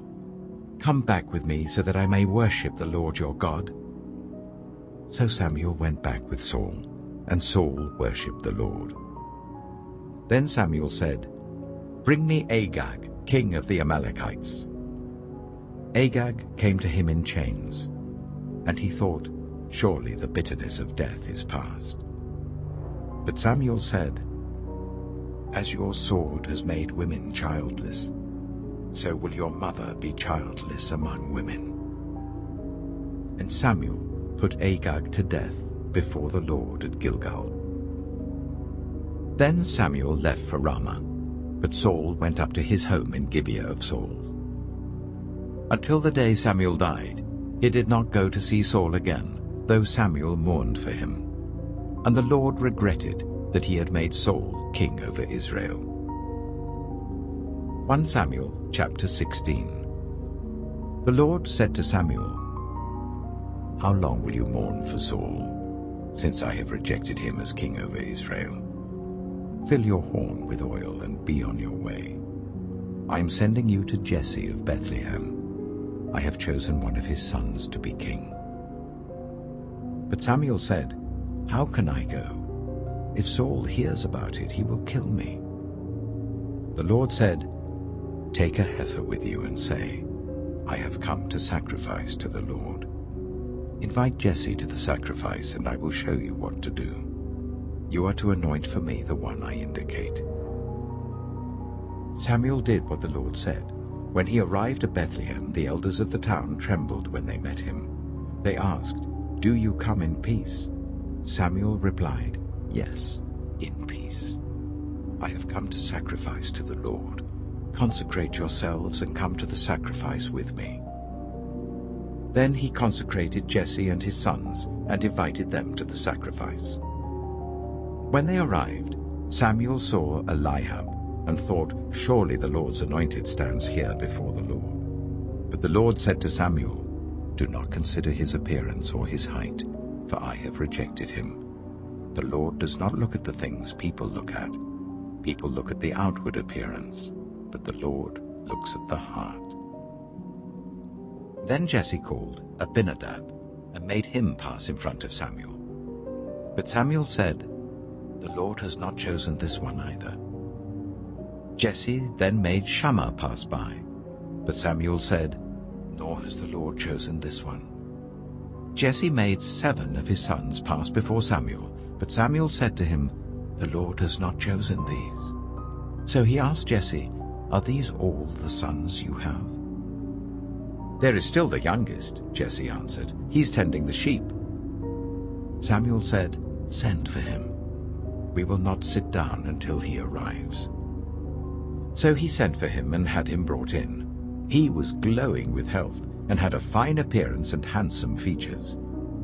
Then the Lord said, "Rise and anoint him. This is the one." So Samuel took the horn of oil and anointed him in the presence of his brothers. And from that day on, the Spirit of the Lord came powerfully upon David. Samuel then went to Ramah. Now the Spirit of the Lord had departed from Saul, and an evil spirit from the Lord tormented him. Saul's attendants said to him, "See, an evil spirit from God is tormenting you. Let our Lord command his servants here to search for someone who can play the lyre. He will play when the evil spirit from God comes on you, and you will feel better." So Saul said to his attendants, "Find someone who plays well and bring him to me." One of the servants answered, "I've seen a son of Jesse of Bethlehem who knows how to play the lyre. He is a brave man and a warrior. He speaks well and is a fine-looking man, and the Lord is with him." Then Saul sent messengers to Jesse and said, "Send me your son David, who is with the sheep." So Jesse took a donkey loaded with bread, a skin of wine, and a young goat, and sent them with his son David to Saul. David came to Saul and entered his service. Saul liked him very much, and David became one of his armor-bearers. Then Saul sent word to Jesse, saying, "Allow David to remain in my service, for I am pleased with him."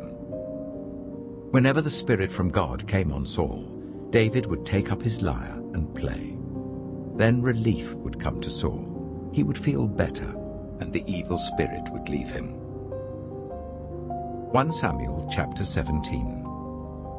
Now the Philistines gathered their forces for war and assembled at Sokot in Judah. They pitched camp at Ephes-Dammim, between Sokah and Azekah.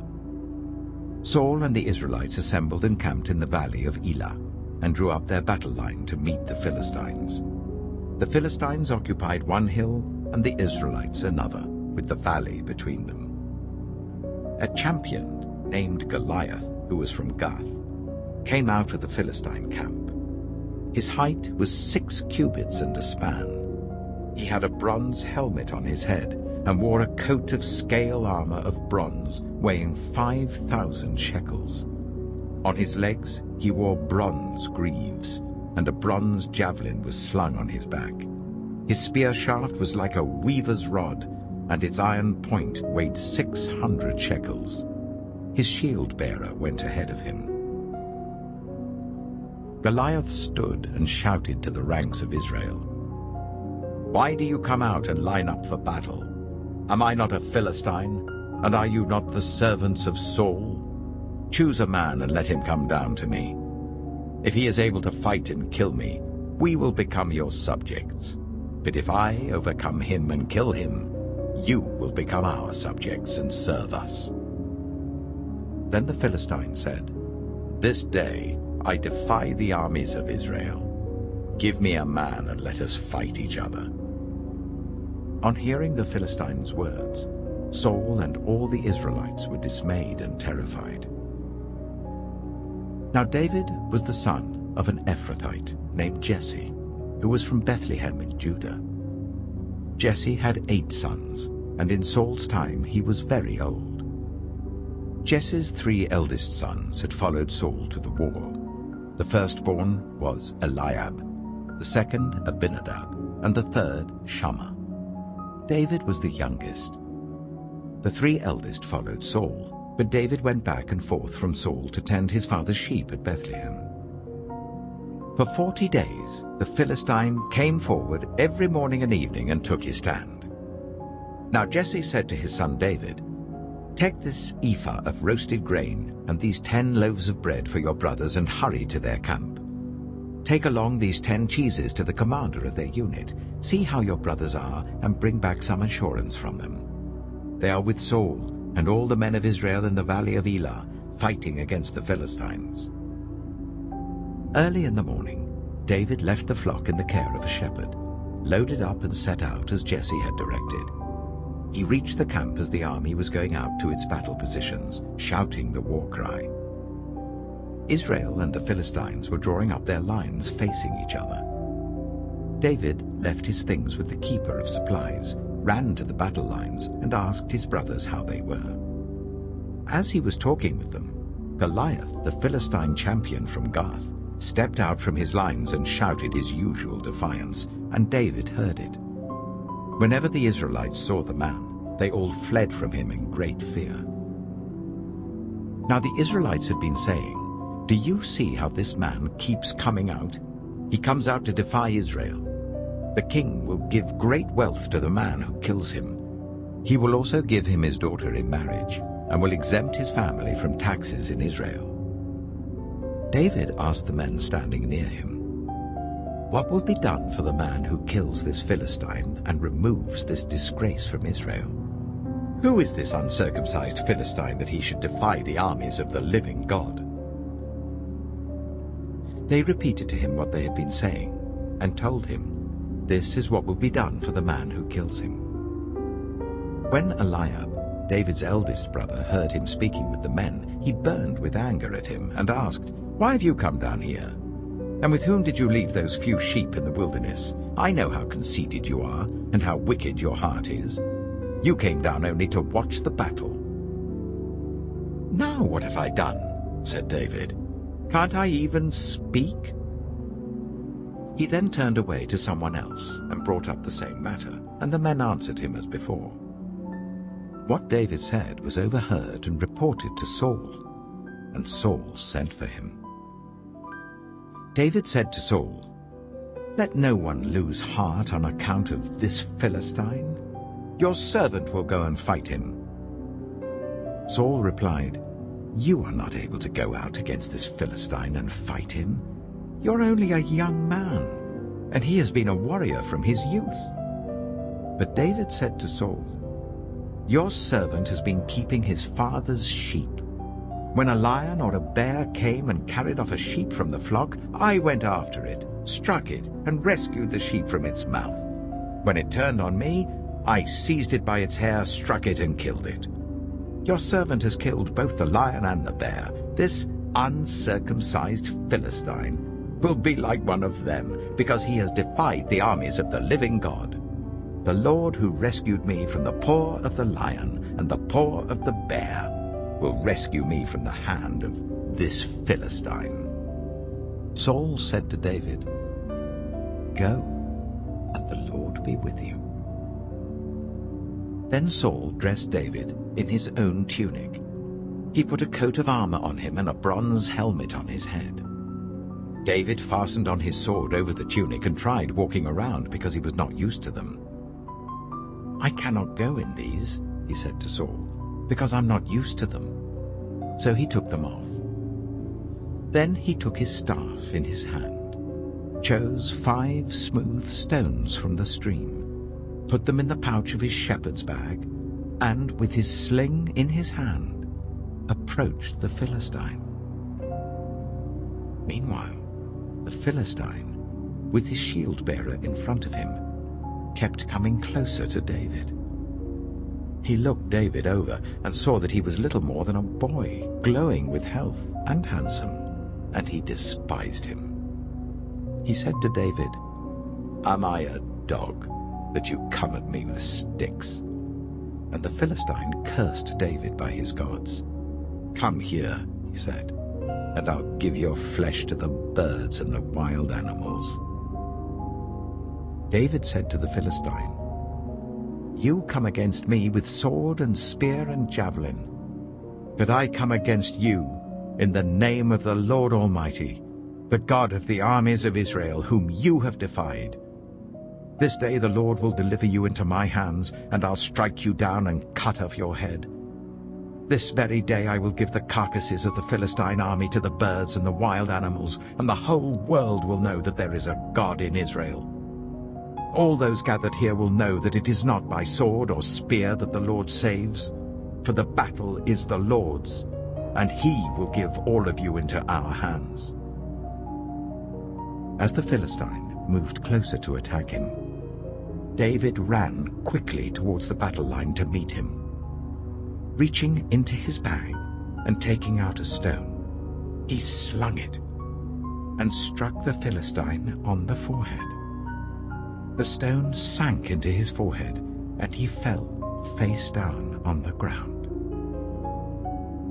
So David triumphed over the Philistine with a sling and a stone. Without a sword in his hand, he struck down the Philistine and killed him. David ran and stood over him. He took hold of the Philistine's sword and drew it from the sheath. After he killed him, he cut off his head with the sword. When the Philistines saw that their hero was dead, they turned and ran. Then the men of Israel and Judah surged forward with a shout and pursued the Philistines to the entrance of Gath and to the gates of Ekron. Their dead was strewn along the Shearaim road to Gath and Ekron. When the Israelites returned from chasing the Philistines, they plundered their camp. David took the Philistine's head and brought it to Jerusalem. He put the Philistines' weapons in his own tent. As Saul watched David going out to meet the Philistine, he said to Abner, commander of the army, "Abner, whose son is that young man?" Abner replied, "As surely as you live, your majesty, I don't know." The king said, "Find out whose son this young man is." As soon as David returned from killing the Philistine, Abner took him and brought him before Saul, with David still holding the Philistine's head. "Whose son are you, young man?" Saul asked him. David said, "I am the son of your servant Jesse of Bethlehem." 1 Samuel chapter 18. After David had finished talking with Saul, Jonathan became one in spirit with David, and he loved him as himself. From that day, Saul kept David with him and did not let him return home to his family. And Jonathan made a covenant with David because he loved him as himself. Jonathan took off the robe he was wearing and gave it to David, along with his tunic and even his sword, his bow, and his belt. Whatever mission Saul sent him on, David was so successful that Saul gave him a high rank in the army. This pleased all the troops and Saul's officers as well. When the men were returning home after David had killed the Philistine, the women came out from all the towns of Israel to meet King Saul, with singing and dancing, with joyful songs, with tambourines and lyres. As they danced, they sang, "Saul has slain his thousands, and David his tens of thousands." Saul was very angry. This refrain displeased him greatly. "They have credited David with tens of thousands," he thought, "but me with only thousands. What more can he get but the kingdom?" And from that time on, Saul kept a close eye on David. The next day, an evil spirit from God came forcefully on Saul. He was prophesying in his house, while David was playing the lyre, as he usually did. Saul had a spear in his hand, and he hurled it, saying to himself, "I'll pin David to the wall." But David eluded him twice. Saul was afraid of David, because the Lord was with David, but had departed from Saul. So he sent David away from him and gave him command over 1,000 men. And David led the troops in their campaigns. In everything he did, he had great success, because the Lord was with him. When Saul saw how successful he was afraid of him. But all Israel and Judah loved David, because he led them in their campaigns. Saul said to David, "Here is my elder daughter, Merab. I will give her to you in marriage. Only serve me bravely and fight the battles of the Lord." For Saul said to himself, "I will not raise a hand against him. Let the Philistines do that." But David said to Saul, "Who am I, and what is my family or my clan in Israel, that I should become the king's son-in-law. So when the time came for Merab, Saul's daughter, to be given to David, she was given in marriage to Adriel of Meholah. Now Saul's daughter, Michal, was in love with David, and when they told Saul about it, he was pleased. I will give her to him, he thought, so that she may be a snare to him, and so that the hand of the Philistines may be against him. So Saul said to David, now you have a second opportunity to become my son-in-law. Then Saul ordered his attendants, speak to David privately and say, look, the king likes you, and his attendants all love you. Now become his son-in-law. They repeated these words to David, but David said, do you think it is a small matter to become the king's son-in-law? I'm only a poor man and little known.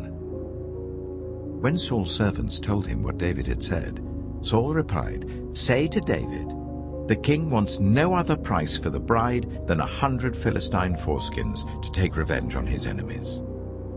Saul's plan was for David to fall by the hands of the Philistines. When the attendants told David these things, he was pleased to become the king's son-in-law. So before the allotted time elapsed, David took his men with him and went out and killed 200 Philistines and brought back their foreskins. They counted out the full number to the king so that David might become the king's son-in-law. Then Saul gave him his daughter Michal in marriage.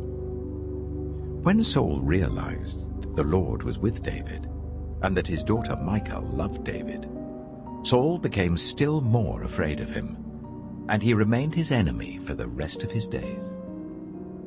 The Philistine commanders continued to go out to battle, and as often as they did, David met with more success than the rest of Saul's officers, and his name became well known. 1 Samuel chapter 19. Saul told his son Jonathan and all the attendants to kill David. But Jonathan had taken a great liking to David and warned him, my father Saul is looking for a chance to kill you. Be on your guard tomorrow morning. Go into hiding and stay there. I will go out and stand with my father in the field where you are. I'll speak to him about you and will tell you what I find out. Jonathan spoke well of David to Saul his father and said to him, let not the king do wrong to his servant David. He has not wronged you. And what he has done has benefited you greatly. He took his life in his hands when he killed the Philistine. The Lord won a great victory for all Israel, and you saw it and were glad. Why then would you do wrong to an innocent man like David by killing him for no reason? Saul listened to Jonathan and took this oath. As surely as the Lord lives, David will not be put to death. So Jonathan called David and told him the whole conversation. He brought him to Saul, and David was with Saul as before. Once more, war broke out, and David went out and fought the Philistines. He struck them with such force that they fled before him. But an evil spirit from the Lord came on Saul as he was sitting in his house with his spear in his hand. While David was playing the lyre, Saul tried to pin him to the wall with his spear, but David eluded him as Saul drove the spear into the wall. That night, David made good his escape. Saul sent men to David's house to watch it and to kill him in the morning. But Michal, David's wife, warned him, if you don't run for your life tonight, tomorrow you'll be killed. So Michal let David down through a window, and he fled and escaped. Then Michal took an idol and laid it on the bed, covering it with a garment and putting some goat's hair at the head. When Saul sent the men to capture David, Michal said, he is ill. Then Saul sent the men back to see David and told them, bring him up to me in his bed so that I may kill him. But when the men entered, there was the idol in the bed, and at the head was some goat's hair. Saul said to Michal, why did you deceive me like this and send my enemy away so that he escaped? Michal told him, he said to me, let me get away. Why should I kill you? When David had fled and made his escape, he went to Samuel at Ramah and told him all that Saul had done to him. Then he and Samuel went to Naioth and stayed there. Word came to Saul, David is in Naioth at Ramah. So he sent men to capture him. But when they saw a group of prophets prophesying, with Samuel standing there as their leader, the Spirit of God came on Saul's men, and they also prophesied. Saul was told about it, and he sent more men, and they prophesied too. Saul sent men a third time, and they also prophesied. Finally, he himself left for Ramah and went to the great cistern at Sikhu. And he asked, "Where are Samuel and David?" "Over in Naioth at Ramah," they said. So Saul went to Naioth at Ramah, but the Spirit of God came even on him. And he walked along prophesying until he came to Naioth. He stripped off his garments, and he too prophesied in Samuel's presence. He lay naked all that day and all that night. That is why people say, "Is Saul also among the prophets?" 1 Samuel chapter 20. Then David fled from Naioth at Ramah and went to Jonathan and asked, "What have I done? What is my crime? How have I wronged your father that he is trying to kill me?" "Never," Jonathan replied. "You're not going to die. Look, my father doesn't do anything great or small without letting me know. Why should he hide this from me? It isn't so." But David took an oath and said, "Your father knows very well that I have found favor in your eyes. And he has said to himself, 'Jonathan must not know this, or he will be grieved.' Yet as surely as the Lord lives and as you live, there is only a step between me and death." Jonathan said to David, "Whatever you want me to do, I'll do for you."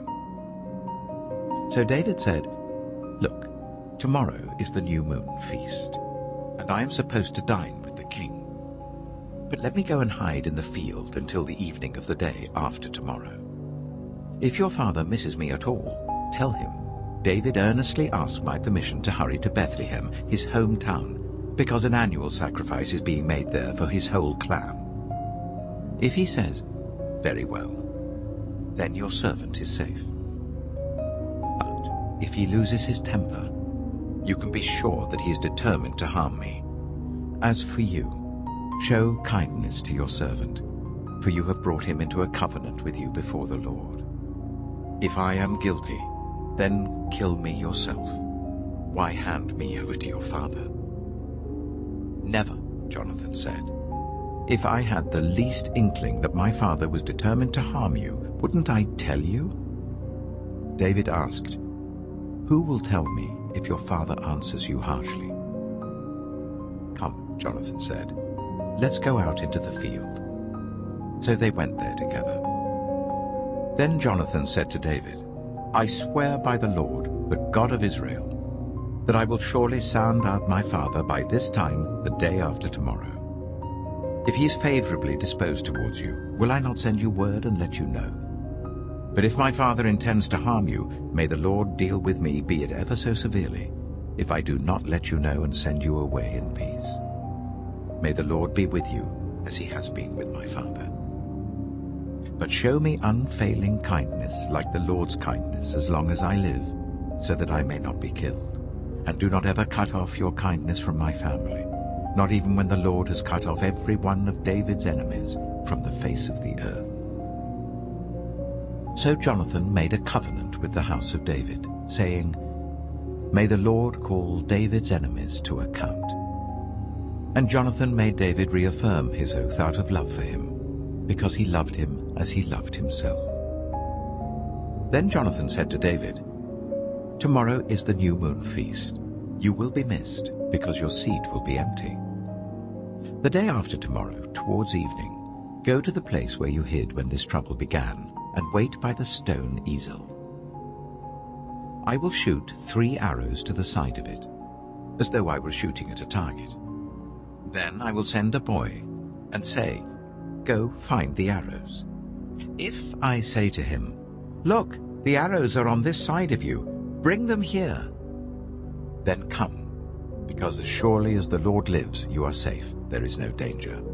But if I say to the boy, 'Look, the arrows are beyond you,' then you must go, because the Lord has sent you away.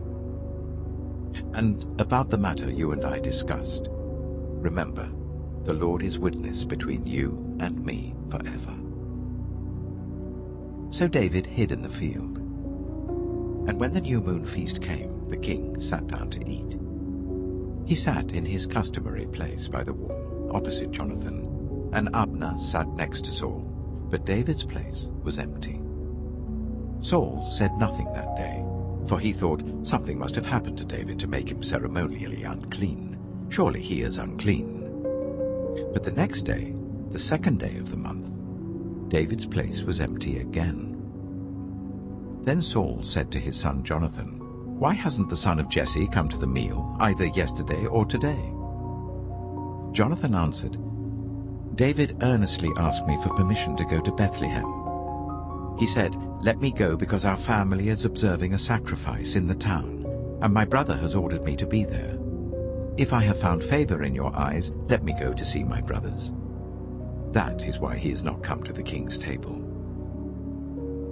Saul's anger flared up at Jonathan, and he said to him, "You son of a perverse and rebellious woman! Don't I know that you have sided with the son of Jesse to your own shame, and to the shame of the mother who bore you? As long as the son of Jesse lives on this earth, neither you nor your kingdom will be established. Now send someone to bring him to me, for he must die." "Why should he be put to death? What has he done?" Jonathan asked his father. But Saul hurled his spear at him to kill him. Then Jonathan knew that his father intended to kill David. Jonathan got up from the table in fierce anger. On that second day of the feast he did not eat, because he was grieved at his father's shameful treatment of David. In the morning, Jonathan went out to the field for his meeting with David. He had a small boy with him, and he said to the boy, "Run and find the arrows I shoot." As the boy ran, he shot an arrow beyond him. When the boy came to the place where Jonathan's arrow had fallen, Jonathan called out after him, "Isn't the arrow beyond you?" Then he shouted, "Hurry, go quickly, don't stop." The boy picked up the arrow and returned to his master. The boy knew nothing about all this, only Jonathan and David knew. Then Jonathan gave his weapons to the boy and said, "Go, carry them back to town." After the boy had gone, David got up from the south side of the stone and bowed down before Jonathan 3 times with his face to the ground. Then they kissed each other and wept together. But David wept the most. Jonathan said to David, "Go in peace, for we have sworn friendship with each other in the name of the Lord, saying, 'The Lord is witness between you and me, and between your descendants and my descendants forever.'"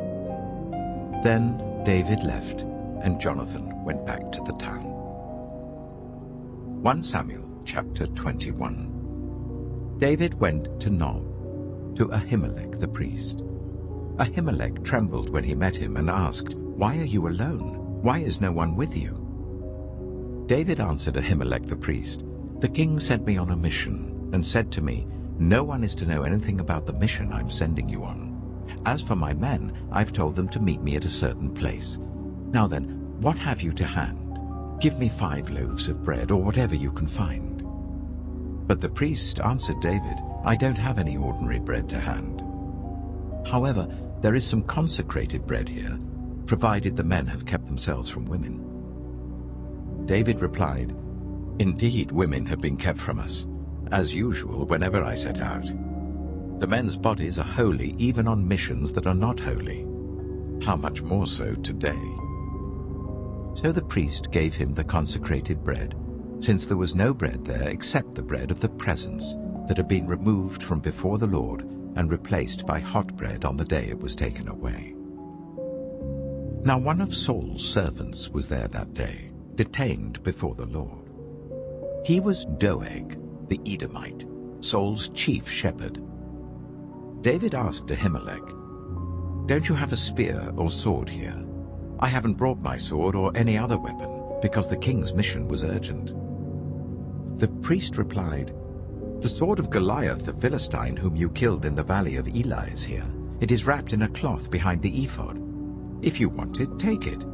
There is no sword here but that one." David said, "There is none like it. Give it to me." That day David fled from Saul and went to Achish, king of Gath. But the servants of Achish said to him, "Isn't this David, the king of the land?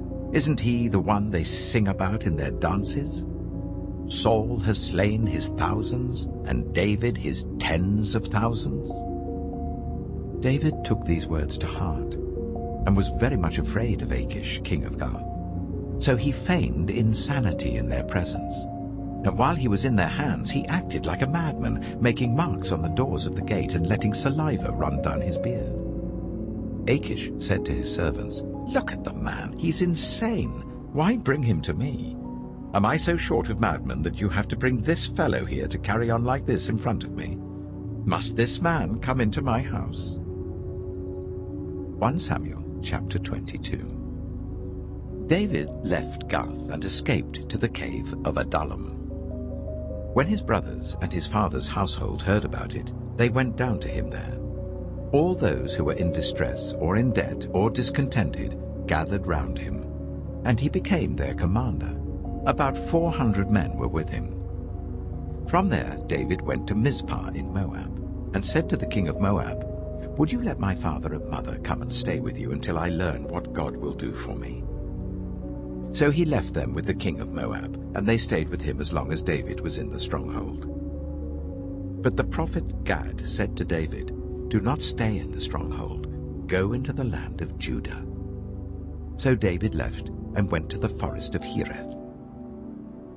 Now Saul heard that David and his men had been discovered, and Saul was seated, spear in hand, under the tamarisk tree on the hill at Gibeah, with all his officials standing at his side. He said to them, "Listen, men of Benjamin. Will the son of Jesse give all of you fields and vineyards? Will he make all of you commanders of thousands and commanders of hundreds? Is that why you've all conspired against me? No one tells me when my son makes a covenant with the son of Jesse. None of you is concerned about me or tells me that my son has incited my servant to lie in wait for me as he does today." But Doeg the Edomite, who was standing with Saul's officials, said, "I saw the son of Jesse come to Ahimelech, son of Ahitub at Nob. Ahimelech inquired of the Lord for him. He also gave him provisions and the sword of Goliath the Philistine." Then the king sent for the priest Ahimelech, son of Ahitub, and all the men of his family, who were the priests at Nob, and they all came to the king. Saul said, "Listen now, son of Ahitub." "Yes, my lord," he answered. Saul said to him, "Why have you conspired against me, you and the son of Jesse, giving him bread and a sword, and inquiring of God for him, so that he has rebelled against me and lies in wait for me, as he does today?" Ahimelech answered the king, "Who of all your servants is as loyal as David, the king's son-in-law, captain of your bodyguard, and highly respected in your household? Was that day the first time I inquired of God for him? Of course not. Let not the king accuse your servant or any of his father's family, for your servant knows nothing at all about this whole affair." But the king said, "You shall surely die, Ahimelech, you and your whole family." Then the king ordered the guards at his side, "Turn and kill the priests of the Lord, because they too have sided with David. They knew he was fleeing, yet they did not tell me." But the king's officials were unwilling to raise a hand to strike the priests of the Lord. The king then ordered Doeg, "You turn and strike down the priests." So Doeg the Edomite turned and struck them down. That day he killed 85 men who wore the linen ephod. He also put to the sword Nob, the town of the priests, with its men and women, its children and infants, and its cattle, donkeys, and sheep. But one son of Ahimelech, son of Ahitub, named Abiathar, escaped and fled to join David. He told David that Saul had killed the priests of the Lord. Then David said to Abiathar, "That day, when Doeg the Edomite was there, I knew he would be sure to tell Saul. I am responsible for the death of your whole family. Stay with me, don't be afraid. The man who wants to kill you is trying to kill me too. You will be safe with me." 1 Samuel chapter 23. When David was told, "Look, the Philistines are fighting against Keilah and are looting the threshing floors," he inquired of the Lord, saying, "Shall I go and attack these Philistines?" The Lord answered him, "Go, attack the Philistines, and save Keilah." But David's men said to him, "Here in Judah we are afraid. How much more then if we go to Keilah against the Philistine forces?" Once again David inquired of the Lord, and the Lord answered him, "Go down to Keilah, for I am going to give the Philistines into your hand." So David and his men went to Keilah, fought the Philistines and carried off their livestock. He inflicted heavy losses on the Philistines and saved the people of Keilah. Now Abiathar, son of Ahimelech, had brought the ephod down with him when he fled to David at Keilah. Saul was told that David had gone to Keilah, and he said, "God has delivered him into my hands, for David has imprisoned himself by entering a town with gates and bars." And Saul called up all his forces for battle, to go down to Keilah to besiege David with his men. When David learned that Saul was plotting against him, he said to Abiathar the priest, "Bring the ephod." David said, "Lord God of Israel, your servant has heard definitely that Saul plans to come to Keilah and destroy the town on account of me.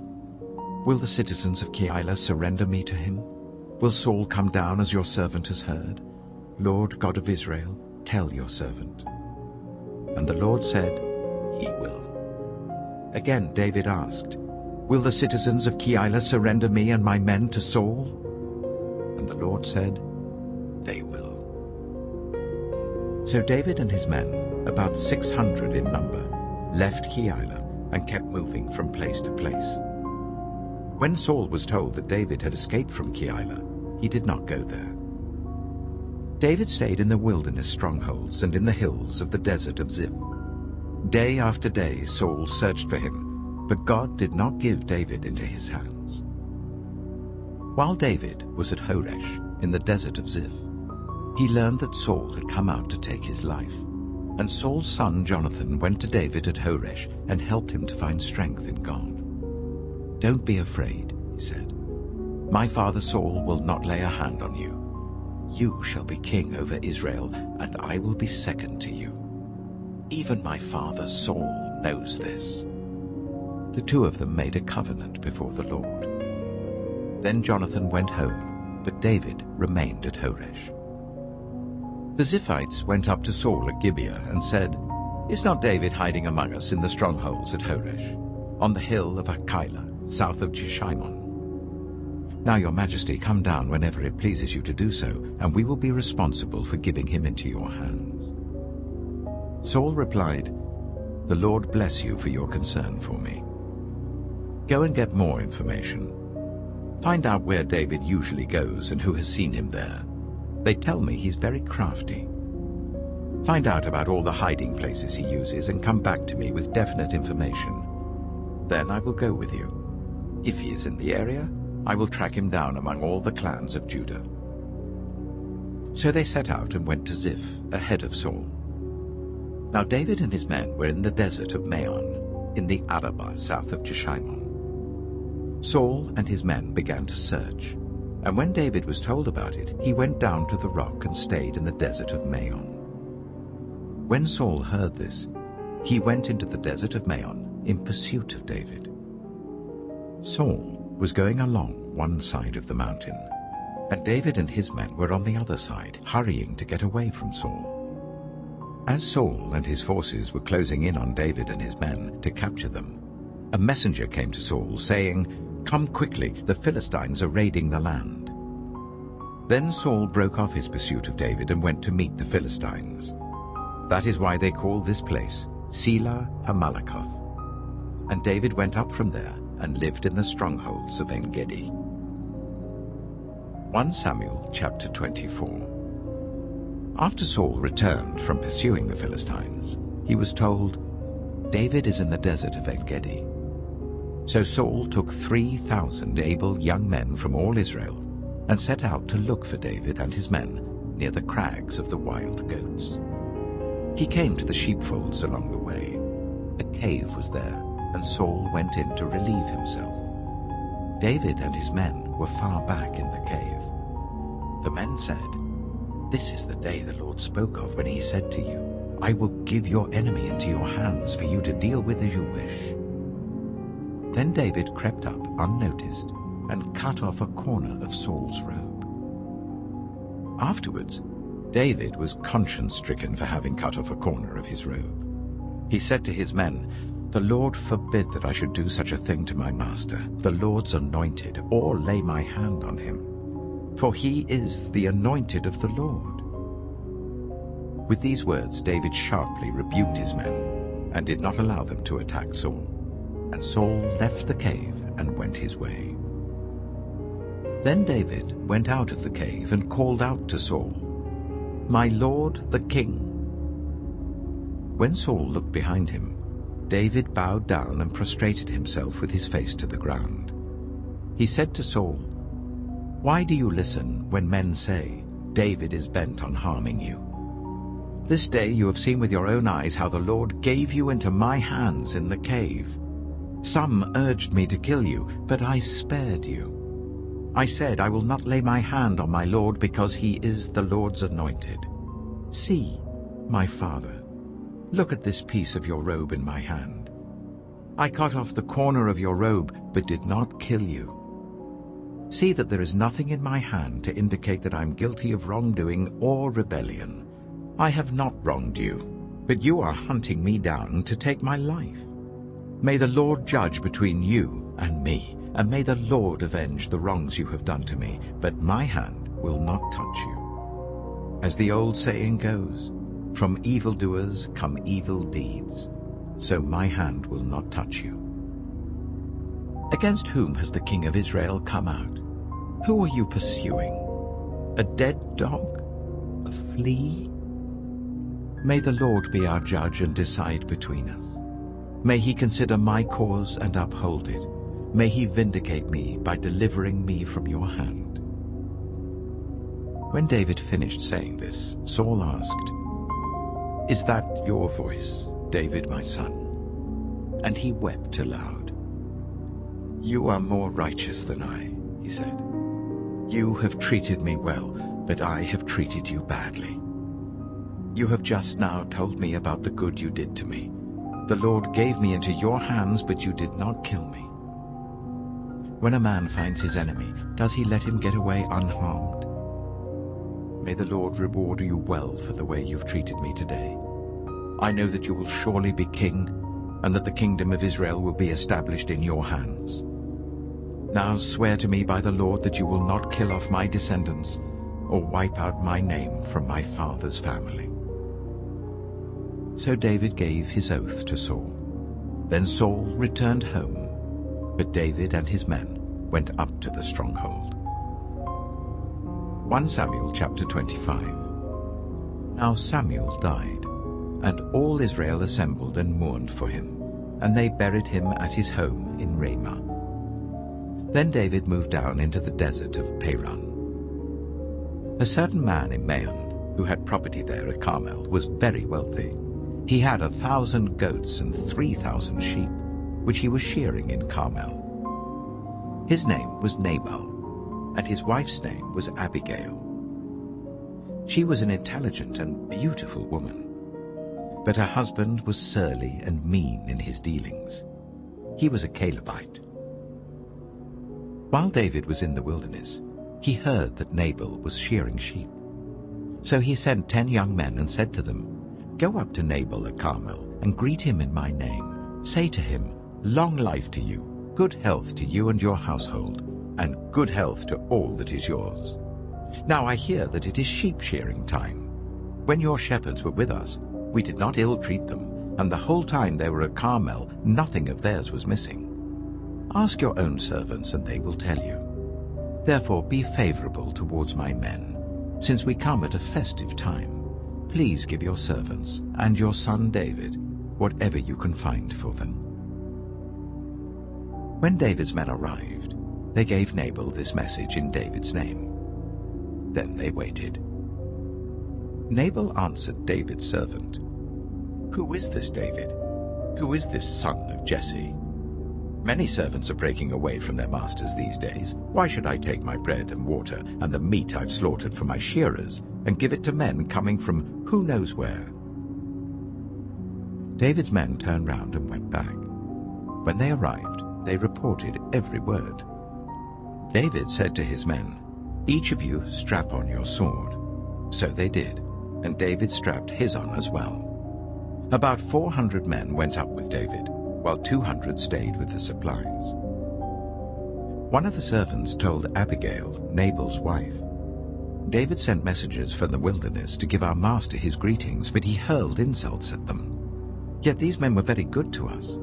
They did not ill-treat us, and the whole time we were out in the fields near them, nothing was missing. Night and day, they were a wall around us the whole time we were herding our sheep near them. Now think it over and see what you can do, because disaster is hanging over our master and his whole household. He is such a wicked man that no one can talk to him." Abigail acted quickly.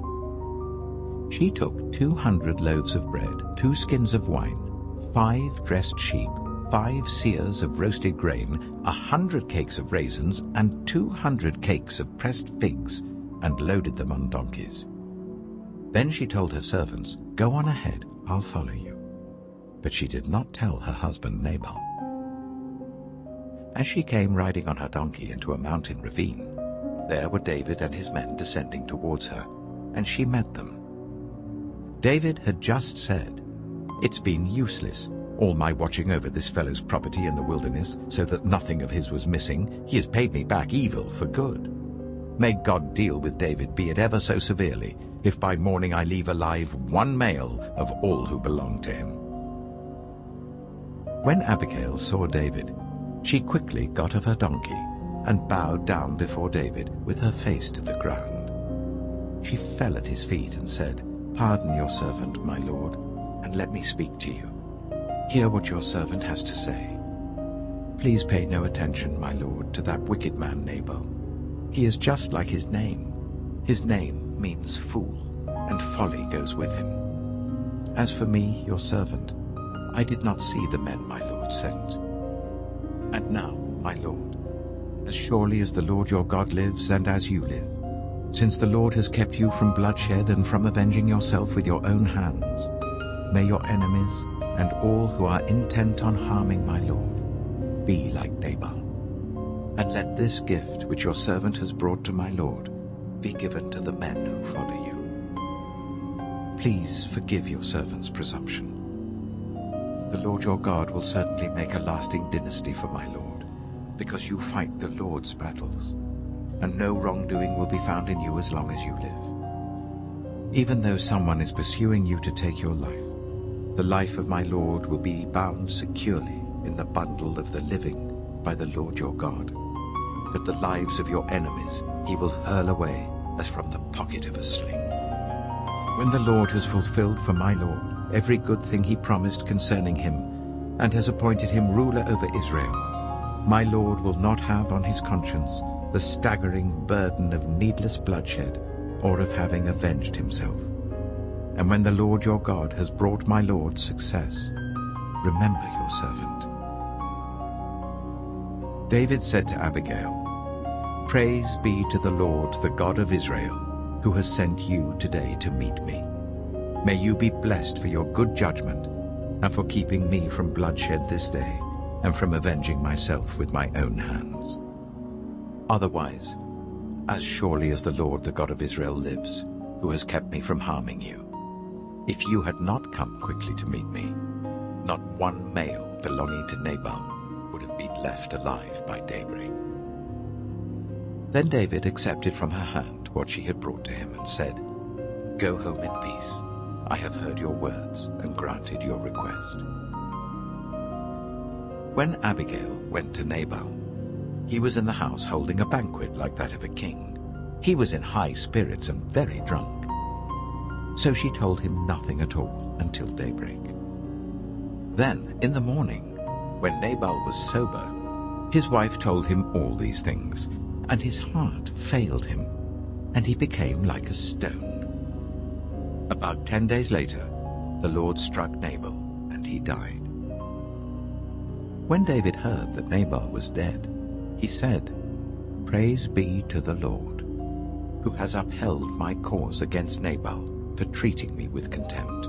He has kept his servant from doing wrong, and has brought Nabal's wrongdoing down on his own head." Then David sent word to Abigail, asking her to become his wife. His servants went to Carmel and said to Abigail, "David has sent us to you to take you to become his wife."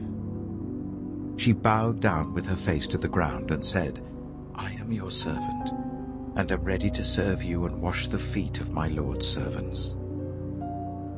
Abigail quickly got on a donkey, and attended by her 5 female servants, went with David's messengers and became his wife. David had also married Ahinoam of Jezreel, and they were both his wives. But Saul had given his daughter Michal, David's wife, to Paltiel, son of Laish, who was from Galim. 1 Samuel chapter 26. The Ziphites went to Saul at Gibeah and said, "Is not David hiding on the hill of Hachilah, which faces Jeshimon?" So Saul went down to the desert of Ziph with his 3,000 select Israelite troops to search there for David. Saul made his camp beside the road on the hill of Hachilah facing Jeshimon, but David stayed in the wilderness. When he saw that Saul had followed him there, he sent out scouts and learned that Saul had definitely arrived. Then David set out and went to the place where Saul had camped. He saw where Saul and Abner, son of Ner, the commander of the army, had lain down. Saul was lying inside the camp, with the army camped around him. David then asked Ahimelech the Hittite and Abishai, son of Zeruiah, Joab's brother, "Who will go down into the camp with me to Saul?" "I'll go with you," said Abishai. So David and Abishai went to the army by night, and there was Saul, lying asleep inside the camp with his spear stuck in the ground near his head. Abner and the soldiers were lying round him. Abishai said to David, "Today God has given your enemy into your hands. Now let me pin him to the ground with one thrust of the spear. I won't strike him twice." But David said to Abishai, "Don't destroy him. Who can lay a hand on the Lord's anointed and be guiltless? As surely as the Lord lives," he said, "the Lord himself will strike him, or his time will come and he will die, or he will go into battle and perish. But the Lord forbid that I should lay a hand on the Lord's anointed. Now get the spear and water jug that are near his head, and let's go." So David took the spear and water jug near Saul's head, and they left. No one saw or knew about it, nor did anyone wake up. They were all sleeping, because the Lord had put them into a deep sleep. Then David crossed over to the other side and stood on top of the hill some distance away. There was a wide space between them. He called out to the army and to Abner, son of Ner, "Aren't you going to answer me, Abner?" Abner replied, "Who are you who calls to the king?" David said, "You're a man, aren't you? And who is like you in Israel? Why didn't you guard your lord the king? Someone came to destroy your lord the king. What you have done is not good. As surely as the Lord lives, you and your men must die, because you did not guard your master, the Lord's anointed. Look around you. Where are the king's spear and water jug that were near his head?" Saul recognized David's voice and said, "Is that your voice, David, my son?" David replied, "Yes, it is, my lord the king." And he added, "Why is my lord pursuing his servant? What have I done, and what wrong am I guilty of?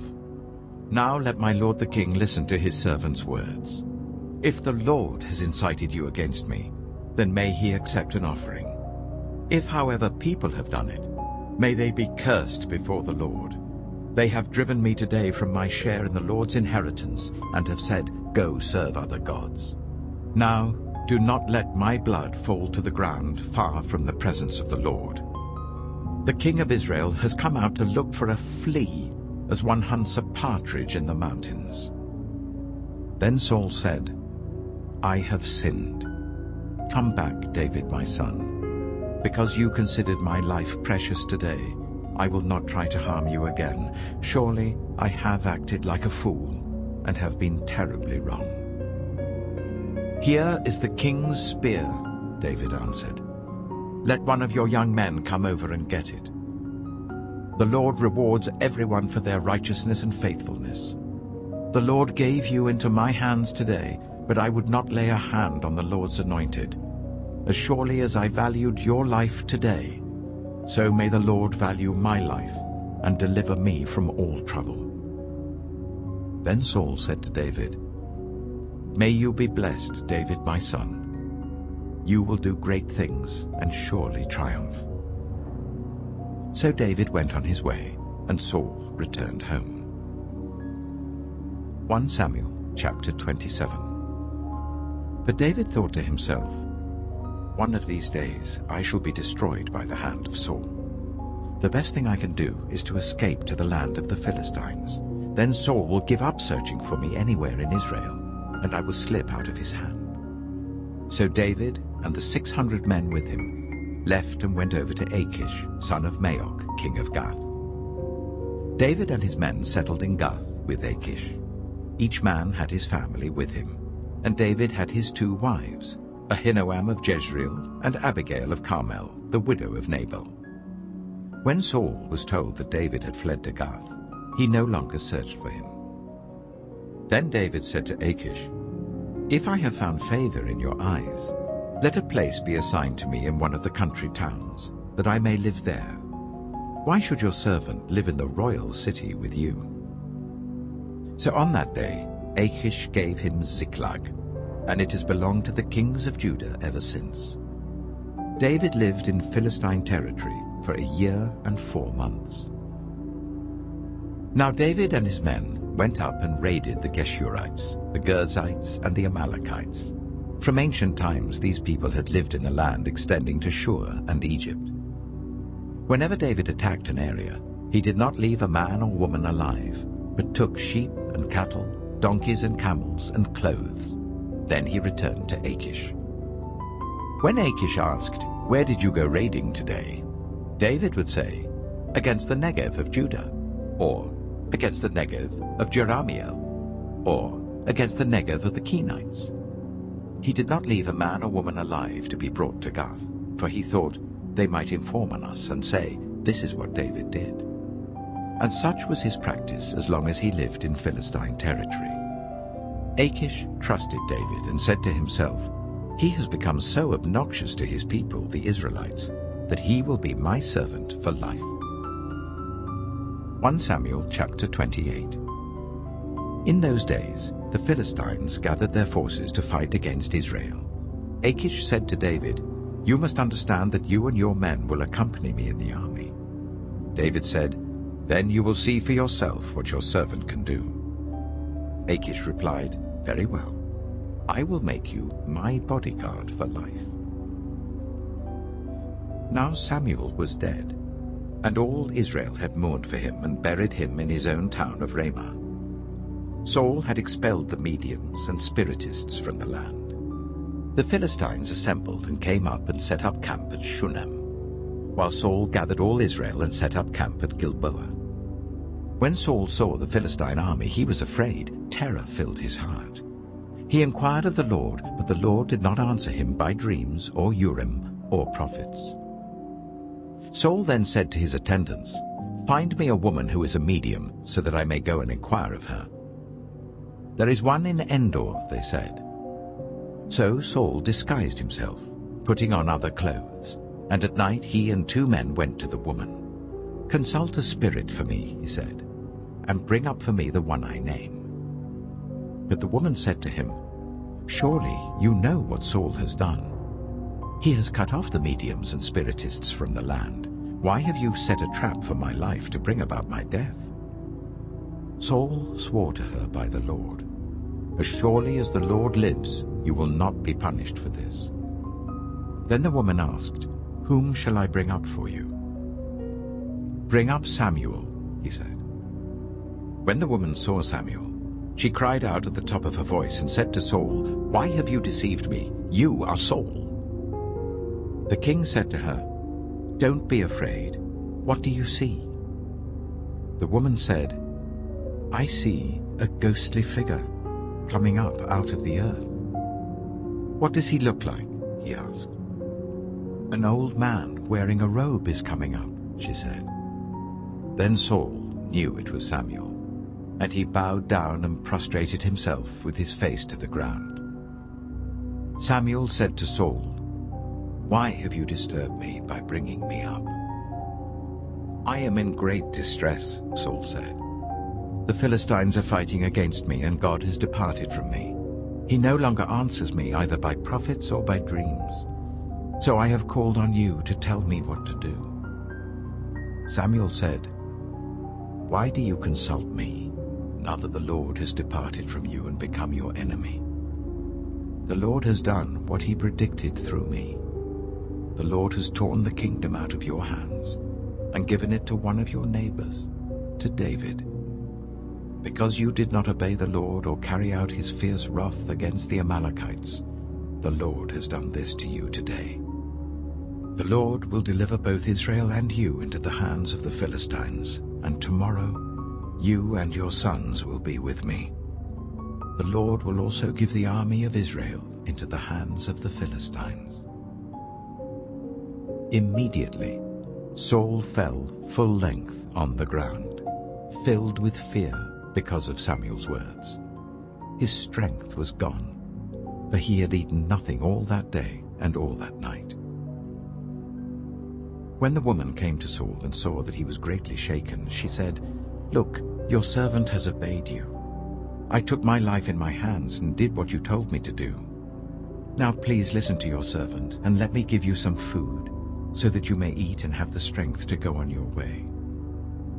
He refused and said, "I will not eat."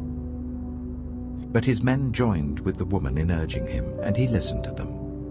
He got up from the ground and sat on the couch. The woman had a fattened calf at the house, which she slaughtered at once. She took some flour, kneaded it, and baked bread without yeast. Then she set it before Saul and his men, and they ate. That same night they got up and left. 1 Samuel chapter 29. The Philistines gathered all their forces at Aphek, and Israel camped by the spring in Jezreel.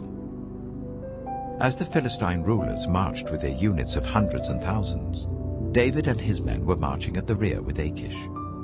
The commanders of the Philistines asked, "What about these Hebrews?" Achish replied, "Is this not David, who was an officer of Saul, king of Israel? He has already been with me for over a year, and from the day he left Saul until now, I have found no fault in him." But the Philistine commanders were angry with Achish and said, "Send the man back, that he may return to the place you assigned him. He must not go with us into battle, or he will turn against us during the fighting. How better could he regain his master's favor than by taking the heads of our own men? Isn't this the David they sang about in their dances? Saul has slain his thousands, and David his tens of thousands." So Achish called David and said to him, "As surely as the Lord lives, you have been reliable, and I would be pleased for you to serve with me in the army. From the day you came to me until today, I have found no fault in you, but the rulers don't approve of you. Now turn back and go in peace. Do nothing to displease the Philistine rulers." "But what have I done?" asked David. "What have you found against your servant from the day I came to you until now? Why can't I go and fight against the enemies of my lord the king?" Achish answered, "I know that you have been as pleasing in my eyes as an angel of God. Nevertheless, the Philistine commanders have said, 'He must not go up with us into battle.' Now get up early, along with your master's servants who have come with you, and leave in the morning as soon as it is light." So David and his men got up early in the morning to go back to the land of the Philistines, and the Philistines went up to Jezreel. 1 Samuel chapter 30. David and his men reached Ziklag on the 3rd day. Now the Amalekites had raided the Negev and Ziklag. They had attacked Ziklag and burned it, and had taken captive the women and everyone else in it, both young and old. They killed none of them, but carried them off as they went on their way. When David and his men reached Ziklag, they found it destroyed by fire, and their wives and sons and daughters taken captive. So David and his men wept aloud until they had no strength left to weep.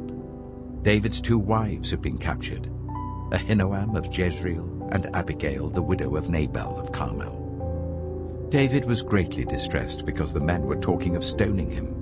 Each one was bitter in spirit because of his sons and daughters. But David found strength in the Lord his God. Then David said to Abiathar the priest, the son of Ahimelech, "Bring me the ephod." Abiathar brought it to him, and David inquired of the Lord, "Shall I pursue this raiding party? Will I overtake them?" "Pursue them," he answered. "You will certainly overtake them and succeed in the rescue." David and 600 men with him came to the Bezor valley, where some stayed behind. 200 of them were too exhausted to cross the valley, but David and the other 400 continued the pursuit. They found an Egyptian in a field and brought him to David. They gave him water to drink and food to eat, part of a cake of pressed figs and 2 cakes of raisins. He ate and was revived, for he had not eaten any food or drunk any water for 3 days and 3 nights. David asked him, "Who do you belong to? Where do you come from?" He said, "I am an Egyptian, the slave of an Amalekite. My master abandoned me when I became ill 3 days ago. We raided the Negev of the Kirithites, some territory belonging to Judah, and the Negev of Caleb, and we burned Ziklag." David asked him, "Can you lead me down to this raiding party?" He said, "Swear to me before God that you will not kill me or hand me over to my master, and I will take you down to them." He led David down, and there they were, scattered over the countryside, eating, drinking, and reveling because of the great amount of plunder they had taken from the land of the Philistines and from Judah.